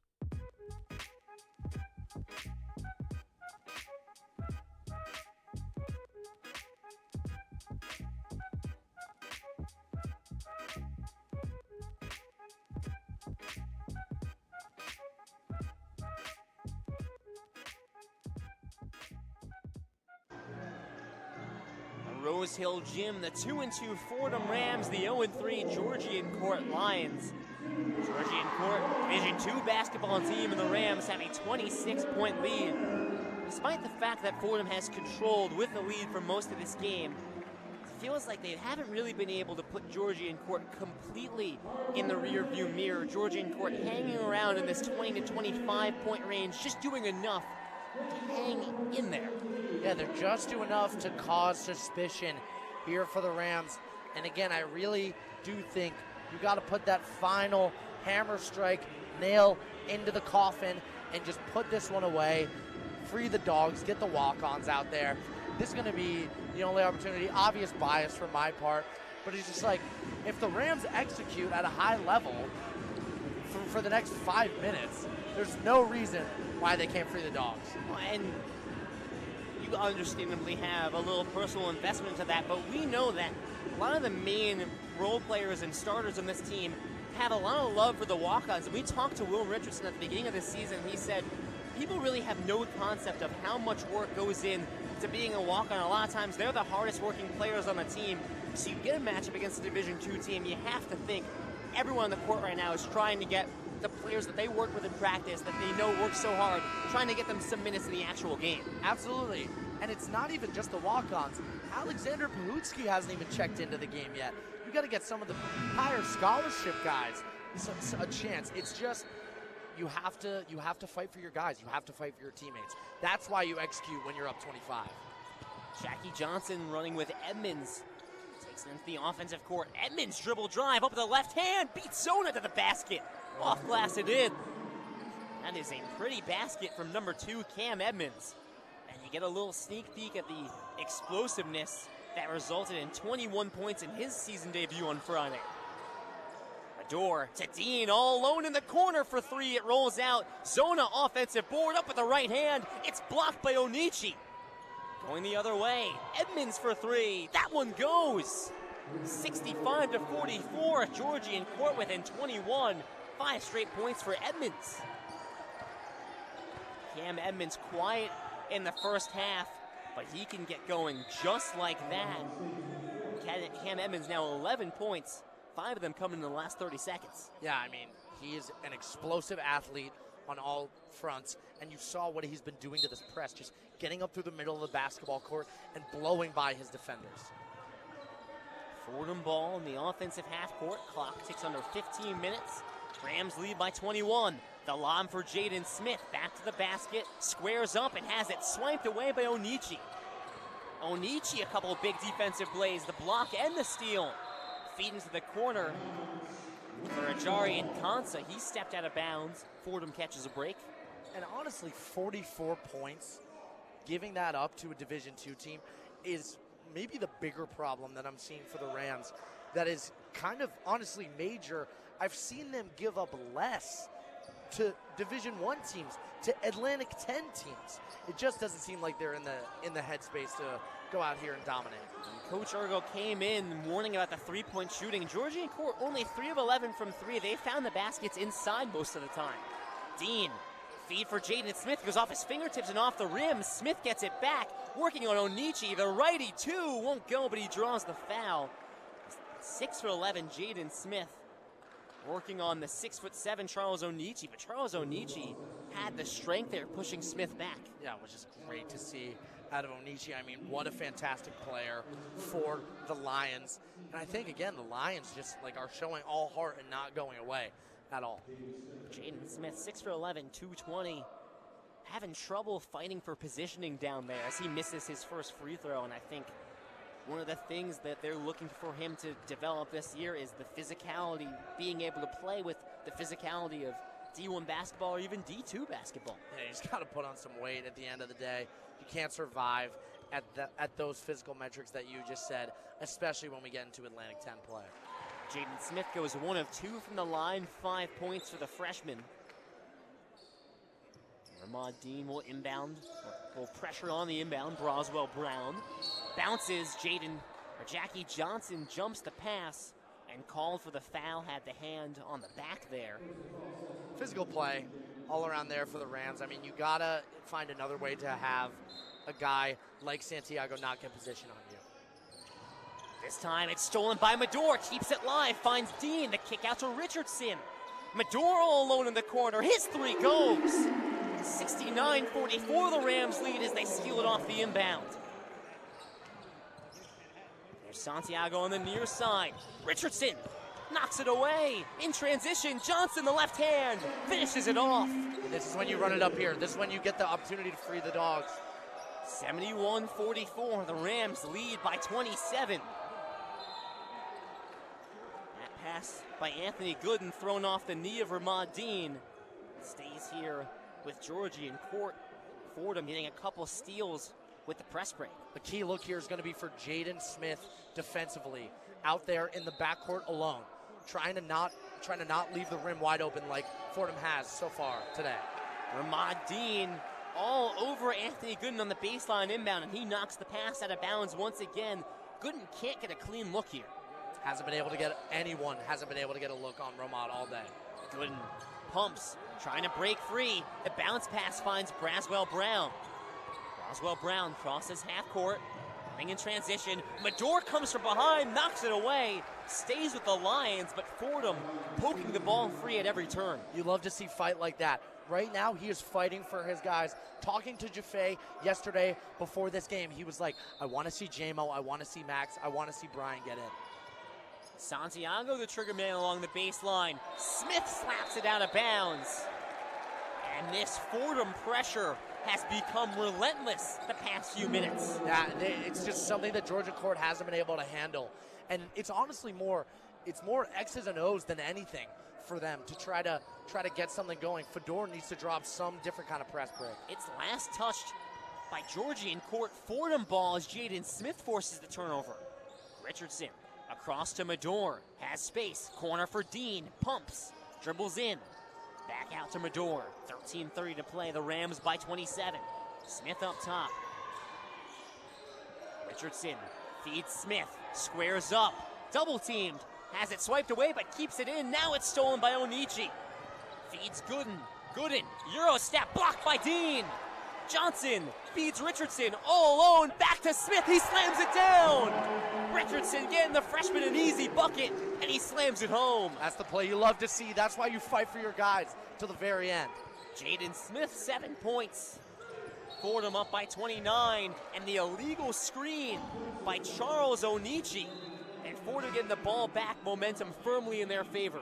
Didn't think I'd be saying this early in the season as we have Alexander Bahutsky checking into the game.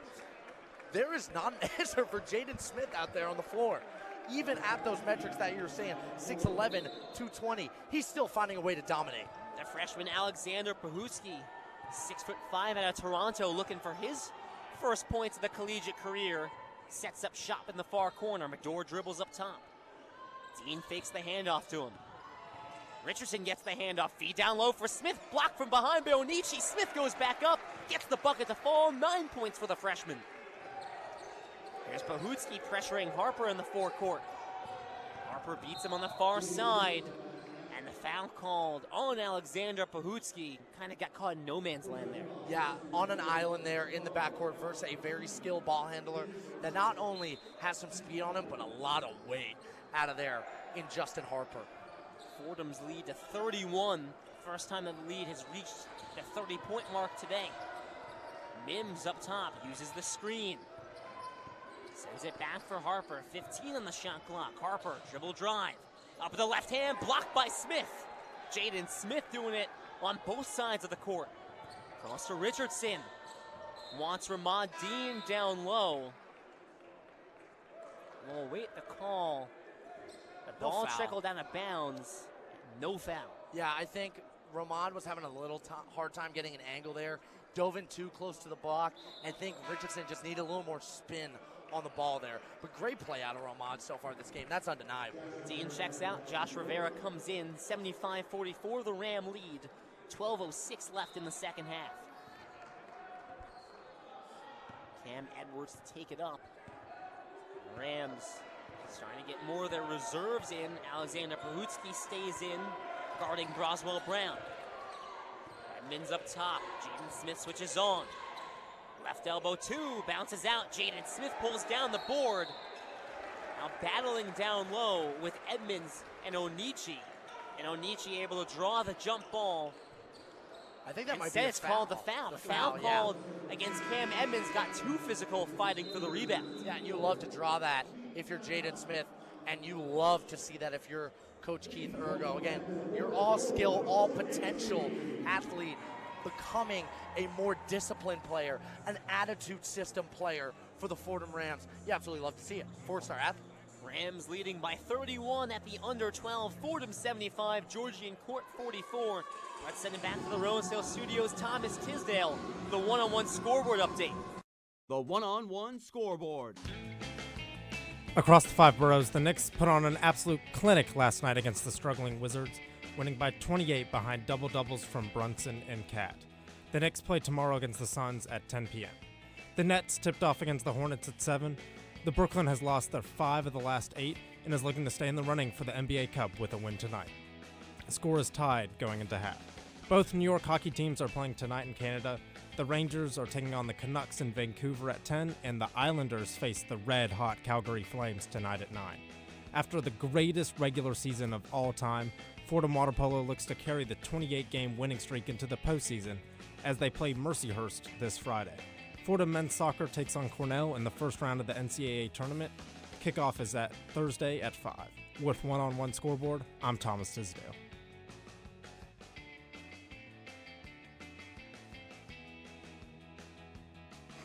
Plenty going on here at Rose Hill. Fordham ahead 75-44 here in the Rose Hill Gym, and with that, we bring in the third member of our crew, Mary Hannah Gallagher, right next to the Fordham bench.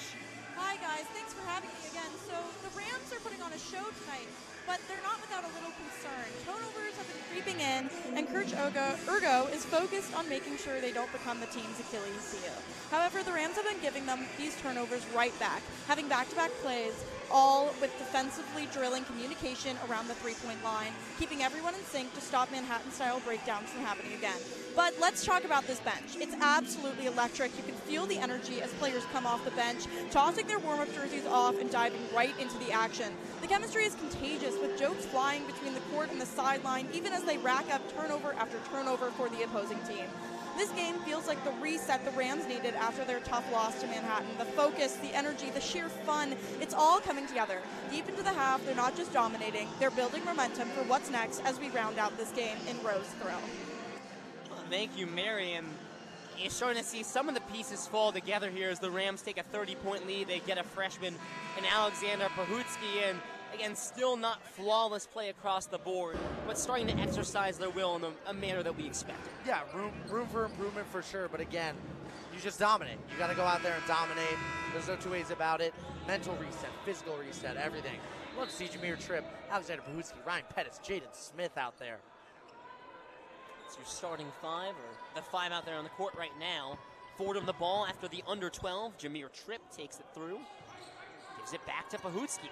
Pahutsky double team, spins around, and resets up top for Jaden Smith. The feed down low for Rivera. Left block. Works his way to the basket. Two-hand slam! All over Onichi. That's a big boy move by Josh Rivera. You'd love to see the physicality. Josh Rivera exercising his will on whoever is the victim that's standing in the restricted area. Game high, 12 points for Josh Rivera. He dunked over Onichi, and he was standing. 3 taken by Harper. Air ball, much too strong. Fordham gets the ball back with a 33-point lead. We talk about Josh Rivera as a freak of nature athletically, just so strong. Not many people that can dunk two hands from a standstill over a defender. Just vert all over the place. Rivera hands off for Pettis. Pettis feeds it back to Rivera, double teamed. Has it poked away, Pettis keeps it. Feed down low for Smith, up with the right hand. He's blocked, but the foul called. It's either on, I think that's on Cam Edmonds underneath. Onichi came from behind to swat it away. Either way, Jaden Smith going to the line. I love that pass from Pettis. I really think he's starting to turn into a player that you cannot deny minutes from. His effort out on the court has been admirable, and I think also his offensive output as a point guard has really something that I did not see developing at all out of the kid from Cali. So great play all around. Smith misses his first free throw, and to your point, Ryan Pettis has been the most trusted freshman so far, has played in 3 of the 4 games. Smith, 1 of 2 on his trip to the line, and that's 10 points for the freshman. Edmonds across, the Lions trailing by 34. Baker into the corner for Edmonds, pulls up for 3 and buries it. 14 for Edmonds, and the lead down to 31. 47, Rams ahead, 10.5 to play. Pahutsky for 3, no good, takes a hop off the right iron. Smith the offensive rebound and fouled on the shot attempt. And that foul going against Taheen Braswell-Brown. And that will be his 4th of the game. Back to the line, Jaden Smith. Also something that's developing, ability to draw contact down low in the restricted area. Great play all around. He's flirting with a double-double so far, Lou Orlando. That is 8 rebounds for Jaden Smith, 2 of them on the offensive end. And this most recent one drawing the foul. Misses the first free throw. It's got to be there. Like, you're a center. It's just like Josh Rivera. Like, it's the symptom of your physicality leads you to the line. You have to make sure you can get your points there. Well, Smith goes 1 of 2 once again, 3 of 6 on the night. Rams will take 50% there. 79-47, Fordham leads. There's Khalil Baker, the Jersey product, hands off for Harper. To Edmonds, wide open from the right wing. This time, no good. Rebound, fought for and secured by Josh Rivera. Clock ticks under 10 here in the second half. Trip on the near side. Drives. Reverse layup, too strong. Rivera's follow won't go. And that's Jaden Smith to follow and draws the foul once again. And that's Taheen Braswell-Brown. And rebound number 9. Should be Braswell-Brown's 5th of the game unless we mis-ID'd on the previous play. I think it might be on Edmond, who also has 4 fouls.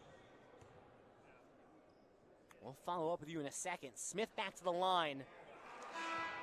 Ball takes a trip around the rim and falls out. Again, I think Coach Keith are looking for elite play. And I think Georgian Court freeing the Dogs as they're down 30 plus.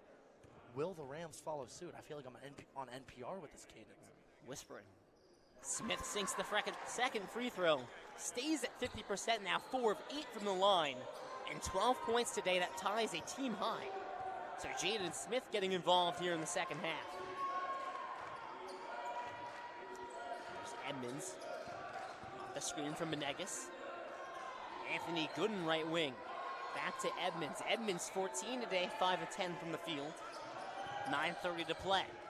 Edmonds drives, splits 2 defenders, righty leg goes. Quick move and a quick first step from Cam Edmonds. The split there is brutal, but Ryan Pettis looking to play with some pace. Pettis drives, stops, kicks out for Tripp. Tripp takes a hop step into the paint, knocks the man down, no call. Pettis, Tripp nearly loses it, but keeps it. Bounce down low for Pahutski. There's the 2, and there's the first basket of his career. Love to see that from Canada's finest. Alexander Pahutski puts the Rams up 82-49. Edmonds turns around on the elbow. Pahutski knocks it away. It stays here with Georgian Court. Here's Akansa, stops at the free throw line. Corner, the 3 from Jones is well short. And the rebound by Jaden Smith. Across to Rivera, Euro step layup goes. Jaden Smith, a double-double with his 10th rebound and feeds Rivera. Going the other way in transition, Rivera 14. 8:25 to play. Nkansa drives, fouled by Jameer Tripp. Ball almost touched my fingertips. Not quite going to get there. You would have been so lucky. You would have been so special. Let's check into the game. Rams up by 35. It's the 4th foul on the Rams. This half, Timbila checks in. Jaden Smith takes a well-earned rest. 12 points, 10 rebounds, and his first double-double. Baseline inbound for Georgian Court. The bounce to Menegas in the far corner. Guarded by Rivera. Back to the basket, takes a bump from Rivera. Kicks out Jones. Jones out to Gooden. Takes the deep 3. Wild off the backboard and out. Ill-advised shot. Pettis in transition, swings it left for Tripp. Tripp finishes the easy 2. Jameer Tripp, 12 points tonight. And the Rams heating up, leading by 37.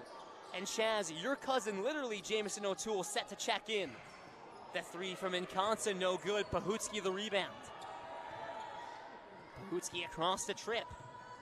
Tripp dribbles inside, takes contact, puts the floater, bounces out. 7:30 to play. There's Mims. Rams leading by 37.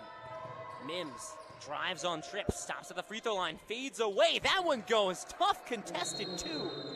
My goodness, what a shot from Caleb Mims, who stays perfect from the field.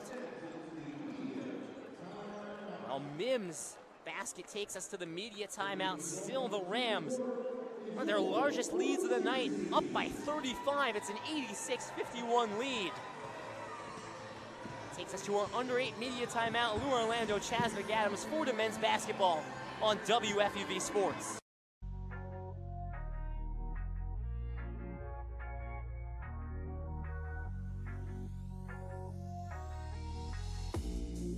Hey everybody, it's Lou Orlando, one of your broadcasters for Fordham men's basketball on 90.7 FM. Treat yourselves this Thanksgiving. The Rams travel to Daytona Beach, Florida for the highly anticipated Sunshine Slam next week, so mark your calendars. Fordham bows Penn State on Monday, November 25th at 4 p.m. before facing the winner of Clemson and San Francisco in the afternoon on Tuesday, November 26th. Both games will be broadcast live on the WFUV Sports YouTube page. Don't miss two of the biggest matchups of the season. WFUV Sports is the home of Fordham basketball.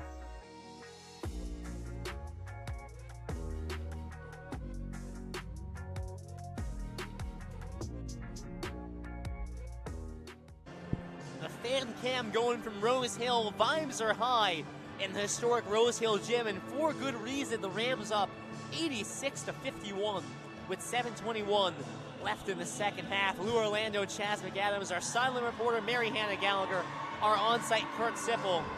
And Chaz, let's talk about the freshman Jaden Smith.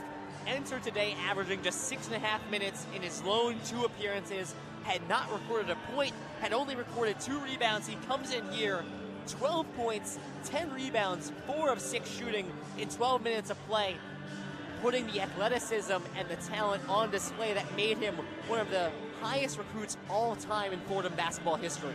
Obviously, some things to take into consideration. Again, the level of competition he's facing.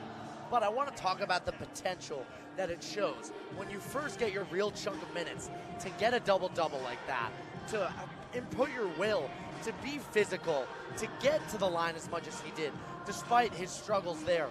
Jaden Smith and Jameer Tripp, again, to bring it to the ceiling of play for those guys. If those are the hands that Fordham basketball is left in, I think the future of the Rams is a very good position. Well, Chaz, Jamison O'Toole checks into the game with 7:21 left in the second half, and that is the first walk-on to make an appearance tonight. Hopefully first of many. Rams up by 35. O'Toole will be the trigger man. Look at him drawing up the play. In the baseline. Finds Pahutski. Back into the hands of O'Toole. O'Toole has it swiped away by Gooden. Gooden in transition, up and under. Oh, the circus layup goes. 86-53. O'Toole bounce to Pahutski. Pahutski in transition. Bounces for Tim Bila. Kicks out. Jamison O'Toole. O'Toole calls for the handoff to Zona. Up top, Tim Bila.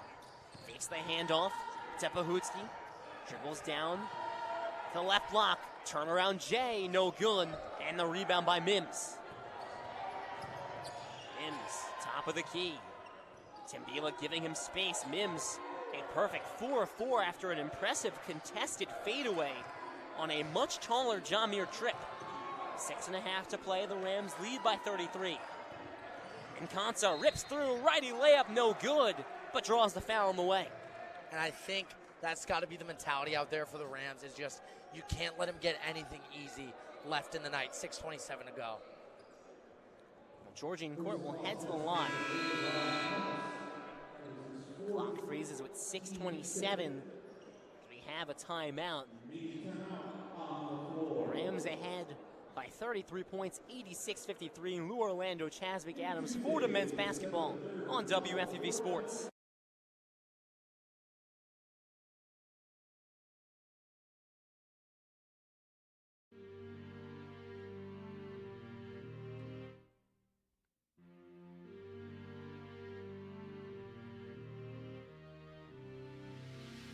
What's up, everyone? I'm Lou Orlando.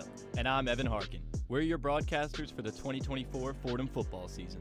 The Rams chase a Patriot League title led by league-leading quarterback C.J. Montez and a host of talent, including James Conway, Niall Perkins, and Garrett Cody. You can catch all of the games this season right here on 90.7 FM and the WFUV Sports YouTube page. WFUV Sports, your home for Fordham football.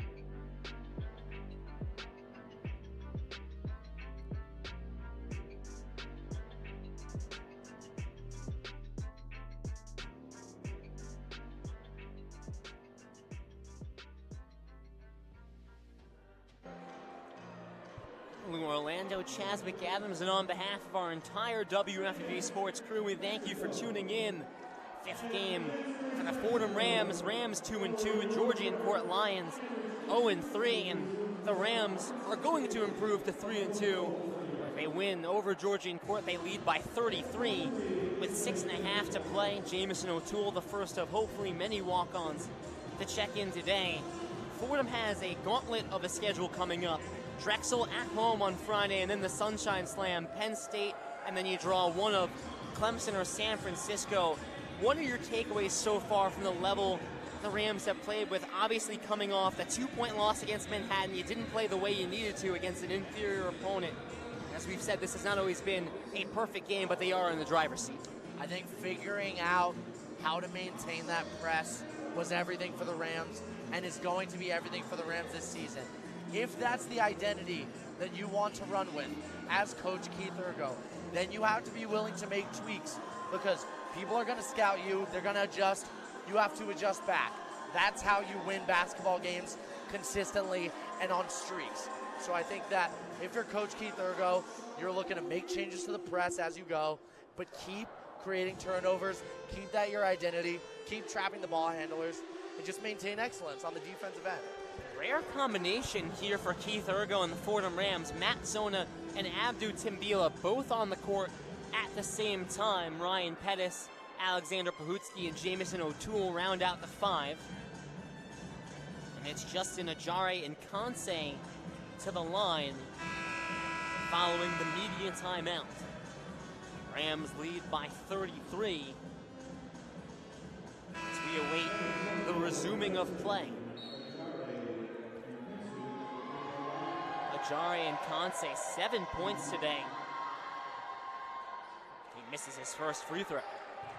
Yeah, and then just all around for Georgian Court, you obviously come in here, everything going wrong.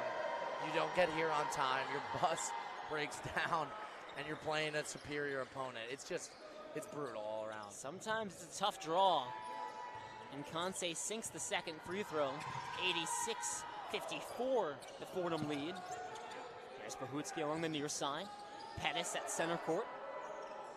6:14 to play. Handoff for Pahutsky. Swings it left for O'Toole. O'Toole steps up, left elbow, two, off right iron. Rebound fought for and secured by Onichi. Clock ticks under 6 minutes here from the Bronx. Sparse crowd here against a Division II opponent. Straight on three, bounces out. Number 34, Michael Duviella. Pahutsky swings left for O'Toole, thinks about the three. Instead dribbles center court. Pettis left wing three. That's short. The rebound by Gooden. 5.5 to play. The Rams lead by 32. Gooden, step back, right wing three. Off right iron. Zona grabs a board. Georgian Court Lions slow to get up. 5-on-4. Pahutsky for three. That one goes. Wide open on the right wing. And Pahutsky 5 points on the night.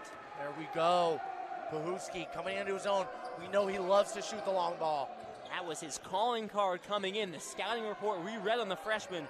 He can shoot the three ball. The kick out tipped by Pahutsky, fielded by Gooden. Kicks into the corner. Santiago for three. No good. Pahutsky grabs a board. Alexander Pahutsky having a nice little game here. His third appearance for the Rams. Pettis, dribble drive. Kicks into the corner. Zona for O'Toole. Right wing three. Off the rim and in. Jamison O'Toole, first collegiate points. And it's a three ball. Let's go. That's what we like to see from J.O., the kid out of Pittsburgh. He knows how to play ball the right way. Off to foul out every game. Great play. Fordham surpassing 90 points ahead, 92-54. In Kansai, the feed down low for Onichi, two-hand slam, and it's 92-56. Jaden Smith set to check back in with 4:15 to play. Bahutsky controls on the far side. Here's Pettis up top. Following the three ball from Jamison O'Toole, gets it in the corner. Up top for Timbila. Across to Bahutsky. 10 on the shot clock. Bahutsky back to Zona. O'Toole off a screen, double teamed, and fouled as he tries to send a pass right to Matt Zona. That's number 20, Anthony Gooden, called for the foul. We got Jamison O'Toole going to the line. Wow, what a special moment for me as a broadcaster to watch that. Jamison O'Toole, the cousin of our very own Chaz McAdams, and that's not a turn of phrase, literal blood cousin there. Yeah, but we got more turn of phrase cousins coming in. Brian Nussbaum and Max Miller spotted them at the scorer's table. Plenty more to get to when we come back from break, but the Rams leading 92-56. And one last time, let's throw it to Thomas Tisdale with the one-on-one scoreboard update. The one-on-one scoreboard. Close your ears, Cleveland fans. The Cavs' undefeated start to the season looks like it is coming to an end. They trail by 7 to Boston with a minute left. 2 massive firings in professional sports today. Just 2 years after the record-setting season, the Bruins fired coach Jim Montgomery amid a slow start to the season. The Jets also fired GM Joe Douglas earlier today. He had a 30-64 overall record since he took over in 2019. New York appears to be hitting a hard reset during an incredibly disappointing season. The Nets have battled back against the Hornets. Brooklyn leads by 6 after trailing by 17 in the first half. In tennis, Rafael Nadal's career has come to an end after a loss in the Davis Cup earlier today. Nadal won 22 Grand Slams in his 23-year career. Number 1 Kansas is on upset alert against UNC Wilmington. The Jayhawks are leading by 5 at the half, but have looked vulnerable on defense. With the one-on-one scoreboard, I'm Thomas Tisdale.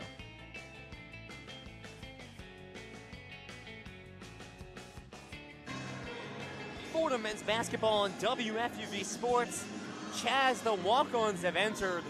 The dogs have been freed. The dogs have been freed, and it's been pretty fun. Jamison O'Toole gets the first basket of his collegiate career. That was after Alexander Bahutsky got on the board, 5 points.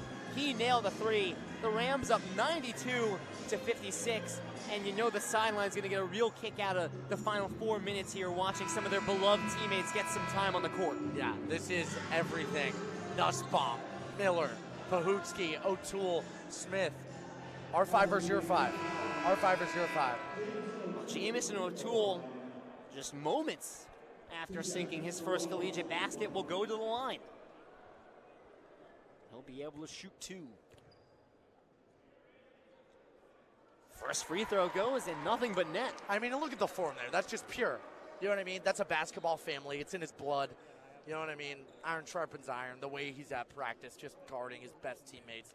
Just absolute fantastic play from the kid out of Pittsburgh.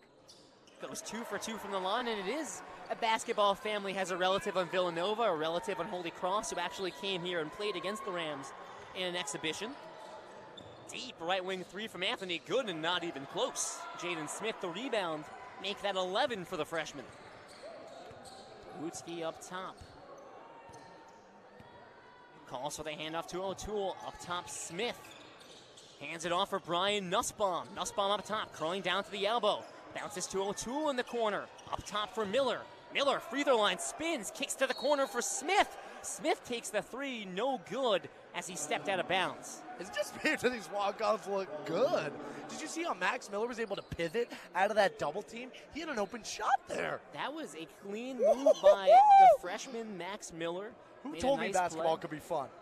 Who told you basketball could be fun on the Rose Hill? Certainly not me. Anthony Gooden up top, final 3 minutes and 15 seconds. Rams ahead 94-56. Inconsa kicks to the corner. The 3, no good from Duviella. And another rebound for Jaden Smith, just racking them up here. Nussbaum hands off for the freshman Max Miller. 2 freshmen on the court, along with some walk-ons. Nussbaum, bounce for O'Toole, drives inside, the tough layup, draws the foul, and goes to the line. He gets a shoulder bump from Max Miller. That is a tough layup there, Chaz. That's light work for Pittsburgh. That's Steel City all day. Let's go. My goodness, Jamison O'Toole driving through contact, puts it off glass, and earns a trip to the line. Earns a trip to the line and a scholarship? That's what I heard. That's what Kurt Sippel told me. Our on-site Kurt Sippel raising his hand saying he didn't do anything, but Jamison O'Toole sinks the free throw.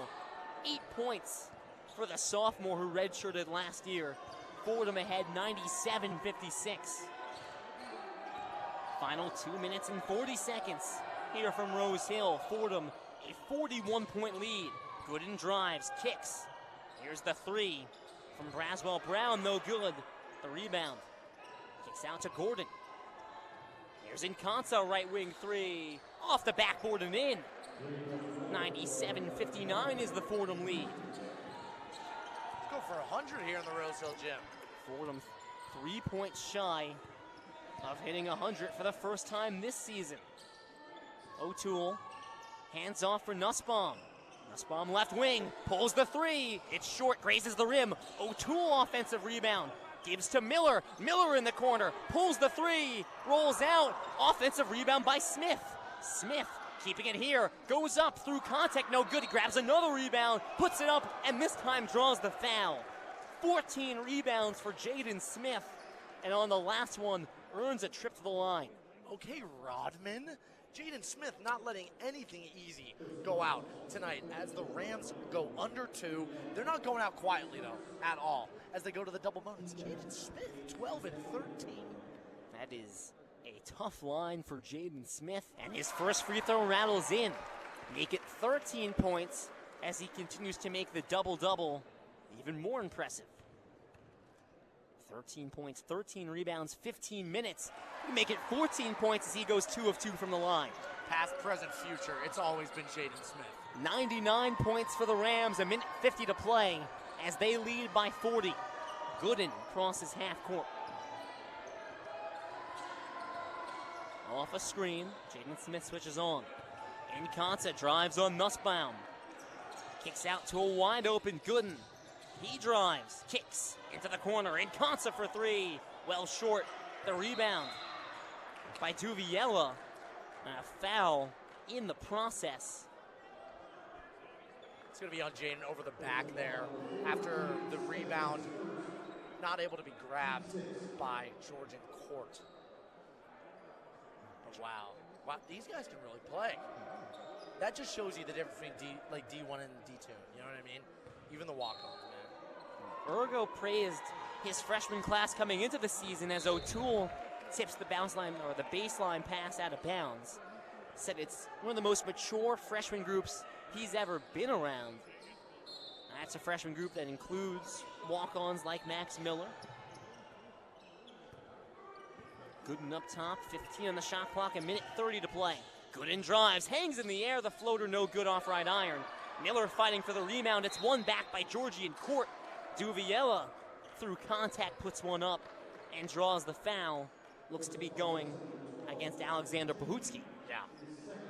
And we're shooting now, and as we get to the twilight minutes again, this was a confidence builder. 40 is great. I love the ability to put up hopefully 100 by the time the clock hits 0-0-0. Again, but some things to consider for the Rams. 60, and now hopefully 61 if you're a Lions faithful, is not a great amount of points to let a D2 team put up in your home gym. So I think that needs to be discussed. Again, press needs to be tweaked a little bit, but all around, great victory for the Rams. Duviella goes 2 of 2 from the line. 99-61 is the Fordham lead. Max Miller up top. Hands off for Pahutsky. Fakes the pass left, dribbles right, double team.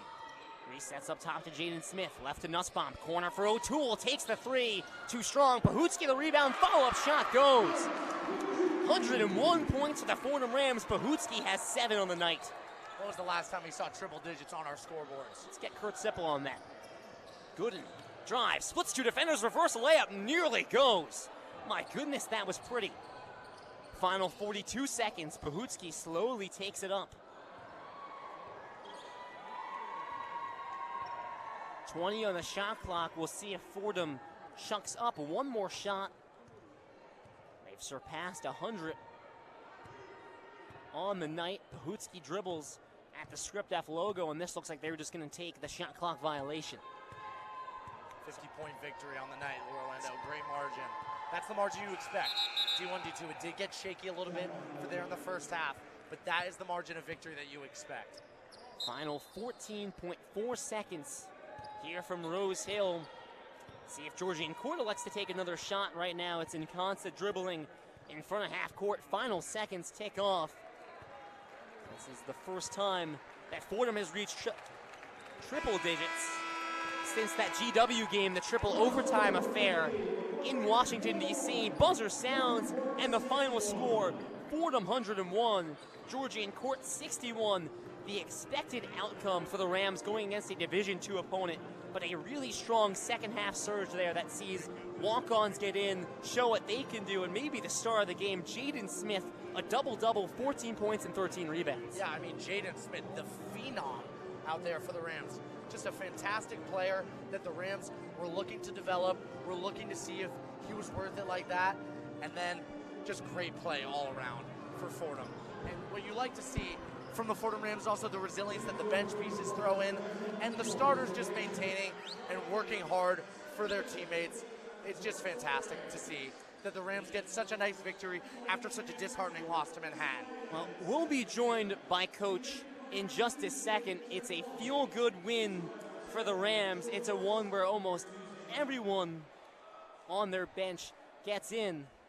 And it is, I think, an important bounce-back victory for a team that had a bitter taste in their mouth following a 78-76 loss to Manhattan. Right, of course. And again, this is what you expect from a team like this. From a team like Fordham, Division I, to just keep your excellent play out throughout the game.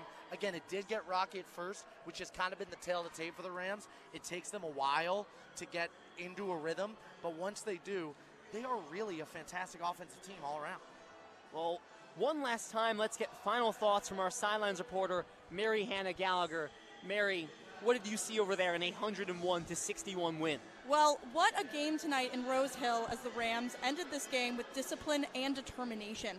The focus was staying low in this bottom half and never underestimating the battle within the paint. Coach Ergo is making sure his squad tightens up defensively, especially around the three-point line, where preventing opportunities was a priority tonight. One standout from the bottom half of this game, freshman Jaden Smith. He's been everywhere on the court, showing poise and precision well beyond his years as he rounded off the night with a double-double. If tonight is any indication, Smith could very well become a vital part of this team within the next coming months. As the Rams continued to fine-tune their game, you could feel the foundation being set for even bigger matchups ahead. This team is building something special as they maintain an unmatched stamina into their next game against Drexel on Friday. And thank you, Mary. As we round things out from the Rose Hill Gym, we'll be joined by a member of the Fordham staff in just a second. Can you hear? Yeah, I can hear. All right, we're now joined by Will Braden, the Director of Player Development. Will, at the end of that game, you get to see a host of walk-ons. Chaz's cousin, Jamison O'Toole, gets in. What did you see from some of the support players in that final 5-10 minutes? It was great. I think we played a full game of Fordham basketball. It was a full 40 minutes Fordham basketball. Our guys did what we did to the last second. We couldn't be more proud of them. Yeah, and Jaden Smith. I mean, like, stand out, coming off the bench, not seeing a lot of time so far in his Fordham career, and just coming in with a double-double in his first real chunk of tick. Like, how important is that for the present and the future of this program? It's huge. He was great. I mean, he attacked the glass every time. He was, solid, playing off 2 feet. He was doing everything we asked him. We couldn't be more proud of him. Coming off of that loss against Manhattan, a frustrating one that Coach Ergo said he wanted to see a step in terms of production from the team all the way around. Do you think Coach Ergo saw that step today? Absolutely. We definitely took a step forward. Our guys played hard defensively. We were locked in on the scout for the most part. And, yeah, it was a great team win. Director of Player Development, Will Braden, thanks for the time, man. Thank you, guys. Appreciate you. Absolutely. Finish things up here from the Rose Hill Gym. Once again, Fordham 101, Georgian Court 61. And Chaz, I'll turn it over to you for final thoughts. The Rams enter a gauntlet of a 3-game schedule. Drexel, Penn State, and then either Clemson or San Francisco. And that is a pretty nice win to take into those games. A feel-good win. The entire group really got into that. And you get some of the younger guys stepping up. big on all fronts. Momentum is everything for this team. They play with heart, they play with passion, they play with energy, they play with attitude. And I think that for the Fordham Rams, the key for these next 3 games, for Drexel, for Penn State, for Clemson, or San Francisco, is going to be you have to be able to get in your groove earlier. Those teams are not going to let you come back when you go, then they go on a 10-0 run. They're not going to give leads like that up. We saw Manhattan, even though it got dicey at the end, a team of that caliber, that's a bottom 300 team on the KenPom ratings, and they didn't let that lead get given up. So imagine what a team like Penn State, like a Clemson, like a physical team like Drexel will do to you if you let them go on an early run. Fordham has to stop the mentality of saying we're a second half team and we're able to get things done in the second half. You have to come out swinging, come out physical, come out with energy, and you'll come away with wins. Versus Drexel here at the Rose Hill Gym on Friday, and then in Florida with me in Orlando watching in our nice little Ray-Ban shades for the Sunshine Slam. It's going to be 3 straight games against opponents that are in the top 200 of the KenPom. It's going to be 3 games against opponents that are quad 2 or higher, so the Rams will get quickly tested after an early start to their season, testing themselves against St. John's, Seton Hall, and the like. But once again, Fordham improves to 3-2, a 40-point win over Georgian Court, who falls to 0-4. Jaden Smith, the standout, 14 points, 13 rebounds. Not just the first points of his career, the first double-double. Jamison O'Toole, Alexander Pahutsky get the first points of their collegiate careers. All around, a dominating win for the Fordham Rams. We'll see you on Friday, right back here in the Rose Hill Gym. Drexel comes here at 7 p.m. Nick Guzman and myself on the call, but that will wrap it up for our sidelines reporter, Mary Hannah Gallagher, our on-site Kurt Sipple, my analyst, Chaz McAdams. I'm Lou Orlando. Let's send it back to the Rose Hill Studios, James Burley and Thomas Tisdale with the one-on-one post-game report. The one-on-one post-game report.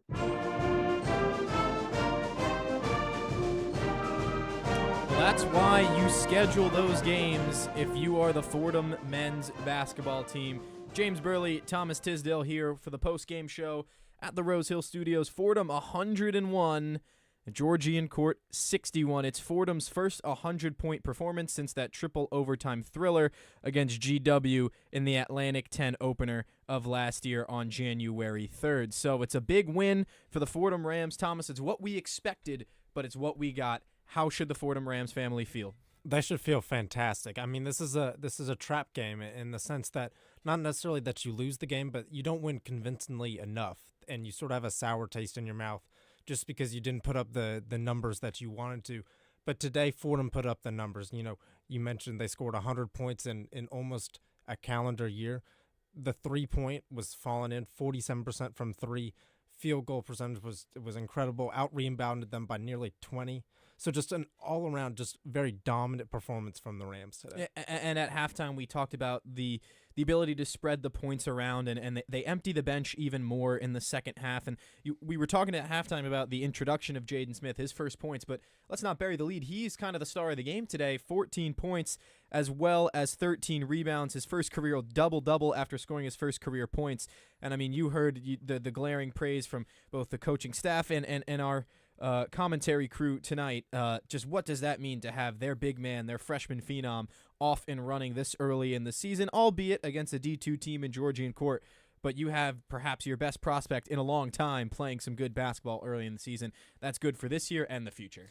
You couldn't ask for a better start to Jane Smith's career. You know, as you mentioned, it's a D2 opponent, it's sort of an inferior opponent, but to go out there and be as dominant as he was on the glass, specifically 4 offensive rebounds, that's something that not your average Joe can't do. Mm-hmm. And so just to see that from a freshman to play with so much poise was incredible to watch. And I'm really excited about his future, not only this season, but also throughout his Fordham career.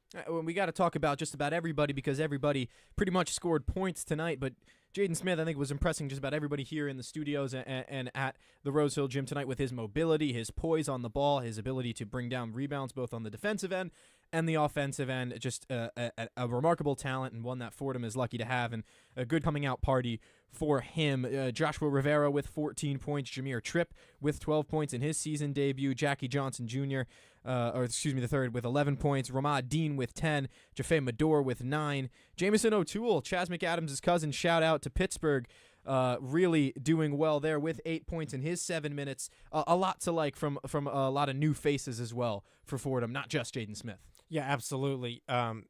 In the losses Fordham suffered this year, it's almost been a one-man show with Jackie Johnson, the third running the show. But for him being the fourth leading scorer in this win is big, because it's incredibly important that we get the other guys going, especially the guys coming off the bench, to have the confidence to shoot the shots that they want to shot and that they're capable of making.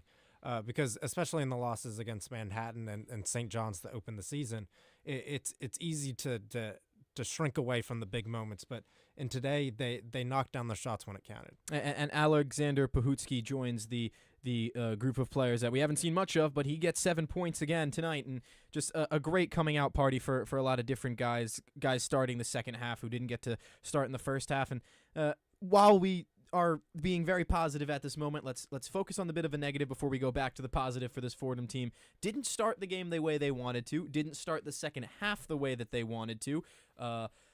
Still comfortable win. They win by 40 points, but this is now a trend that's coming in several games. They've got this big slate of games now coming up. They've got Drexel, Penn State, and then either Clemson or San Francisco. Should they be at all concerned about this tendency to call themselves a second-half team? Chaz McAdams certainly thinks that they shouldn't be. Yeah, I'd be really concerned. In today's game, they had room for error when it comes to starting the first half and the second half. But in these games against Penn State, Clemson, and then also down the road in the Atlantic 10 conference games, you don't have that room for error. Those 5-point runs at the beginning of the halves could mean the difference between a win and a loss. And so Fordham just needs to focus on coming out of the gate strong and winning those first 5 minutes of each half. And that's really a key to success and sustainable success throughout the season. Yeah, absolutely right, Thomas. We've seen those first 5 minutes of each half really bring about losses. I think most glaringly so in that last loss against Manhattan. But they win by 40 tonight. Let's take a look at some of those numbers. The 3-point numbers didn't get much better in the second half, but they were so good in the first half that it was okay. They were being very aggressive, and they continued that aggression, still shooting at a 47% clip. That's pretty impressive. The free throws didn't get much better. We've talked about that. They're going to have to go back to the drawing board there. But overall, 46-27 on the glass, a lot of that due to Jaden Smith. The tenacity, the second chance points, it was all there. The defensive rebounds, offensive rebounds. It was Fordham basketball for 40 minutes, and that's exactly what you want to see if you're the Rams. Yeah, exactly. It's easy in these games against inferior opponents to sort of let your energy levels drop, to not be as aggressive on the offensive glass in particular. But Fordham brought that energy on the offensive and defensive glass, and that's something you have to be really proud of. They played a physical, or Georgian Court was trying to be physical. Fordham got to the free throw line 30 times, and you would have liked them to see Fordham knock down more of those free throws. But it's encouraging to see them get to the free throw line 30 times, especially in a game like this. 21 personal fouls to Georgian Court, 14 for Fordham. So credit to Georgian Court for sticking with it and trying to stay in the game, applying a physical approach. Didn't work out for them. Obviously outmatched by a Division I program, mid-major like Fordham. Want to give a shout-out to our sideline reporter, Mary Hannah Gallagher, who did a great job of looking at the Fordham bench and getting a good sense of what the vibe was tonight. And just the vibes were immaculate. Apparently the bench cheering, not only when the starters were in, but when some of the bench players got in and made their mark. It's, of course, the game that we wanted to see out of Fordham, and it's the game that we got. Clearly, the morale is boosted, and that's exactly what you need going into this part of the season. Yeah, exactly. The Manhattan loss is a crushing loss, especially when you went into that Gymnasium hoping to get the win and expecting to get the win. And so by winning in such dominating fashion and getting pretty much everyone on the bench significant minutes is big for this Fordham program, and not just sort of just being like all mopey on the bench because you weren't getting the minutes. Everyone was cheering for everyone, and that's a really positive sign to see as this Fordham team grows throughout the season, because there are going to be highs and there especially are going to be lows throughout the season. And if this Fordham team is together and is gelled together, it makes responding to those lows a little bit easier. Yeah, and Will Richardson leads Fordham in assists tonight with 5 in just a few minutes played, really, and just Quick recap of Georgian Court's top scorers. Cam Edmonds, in his second game of the season, continues to be their top scorer.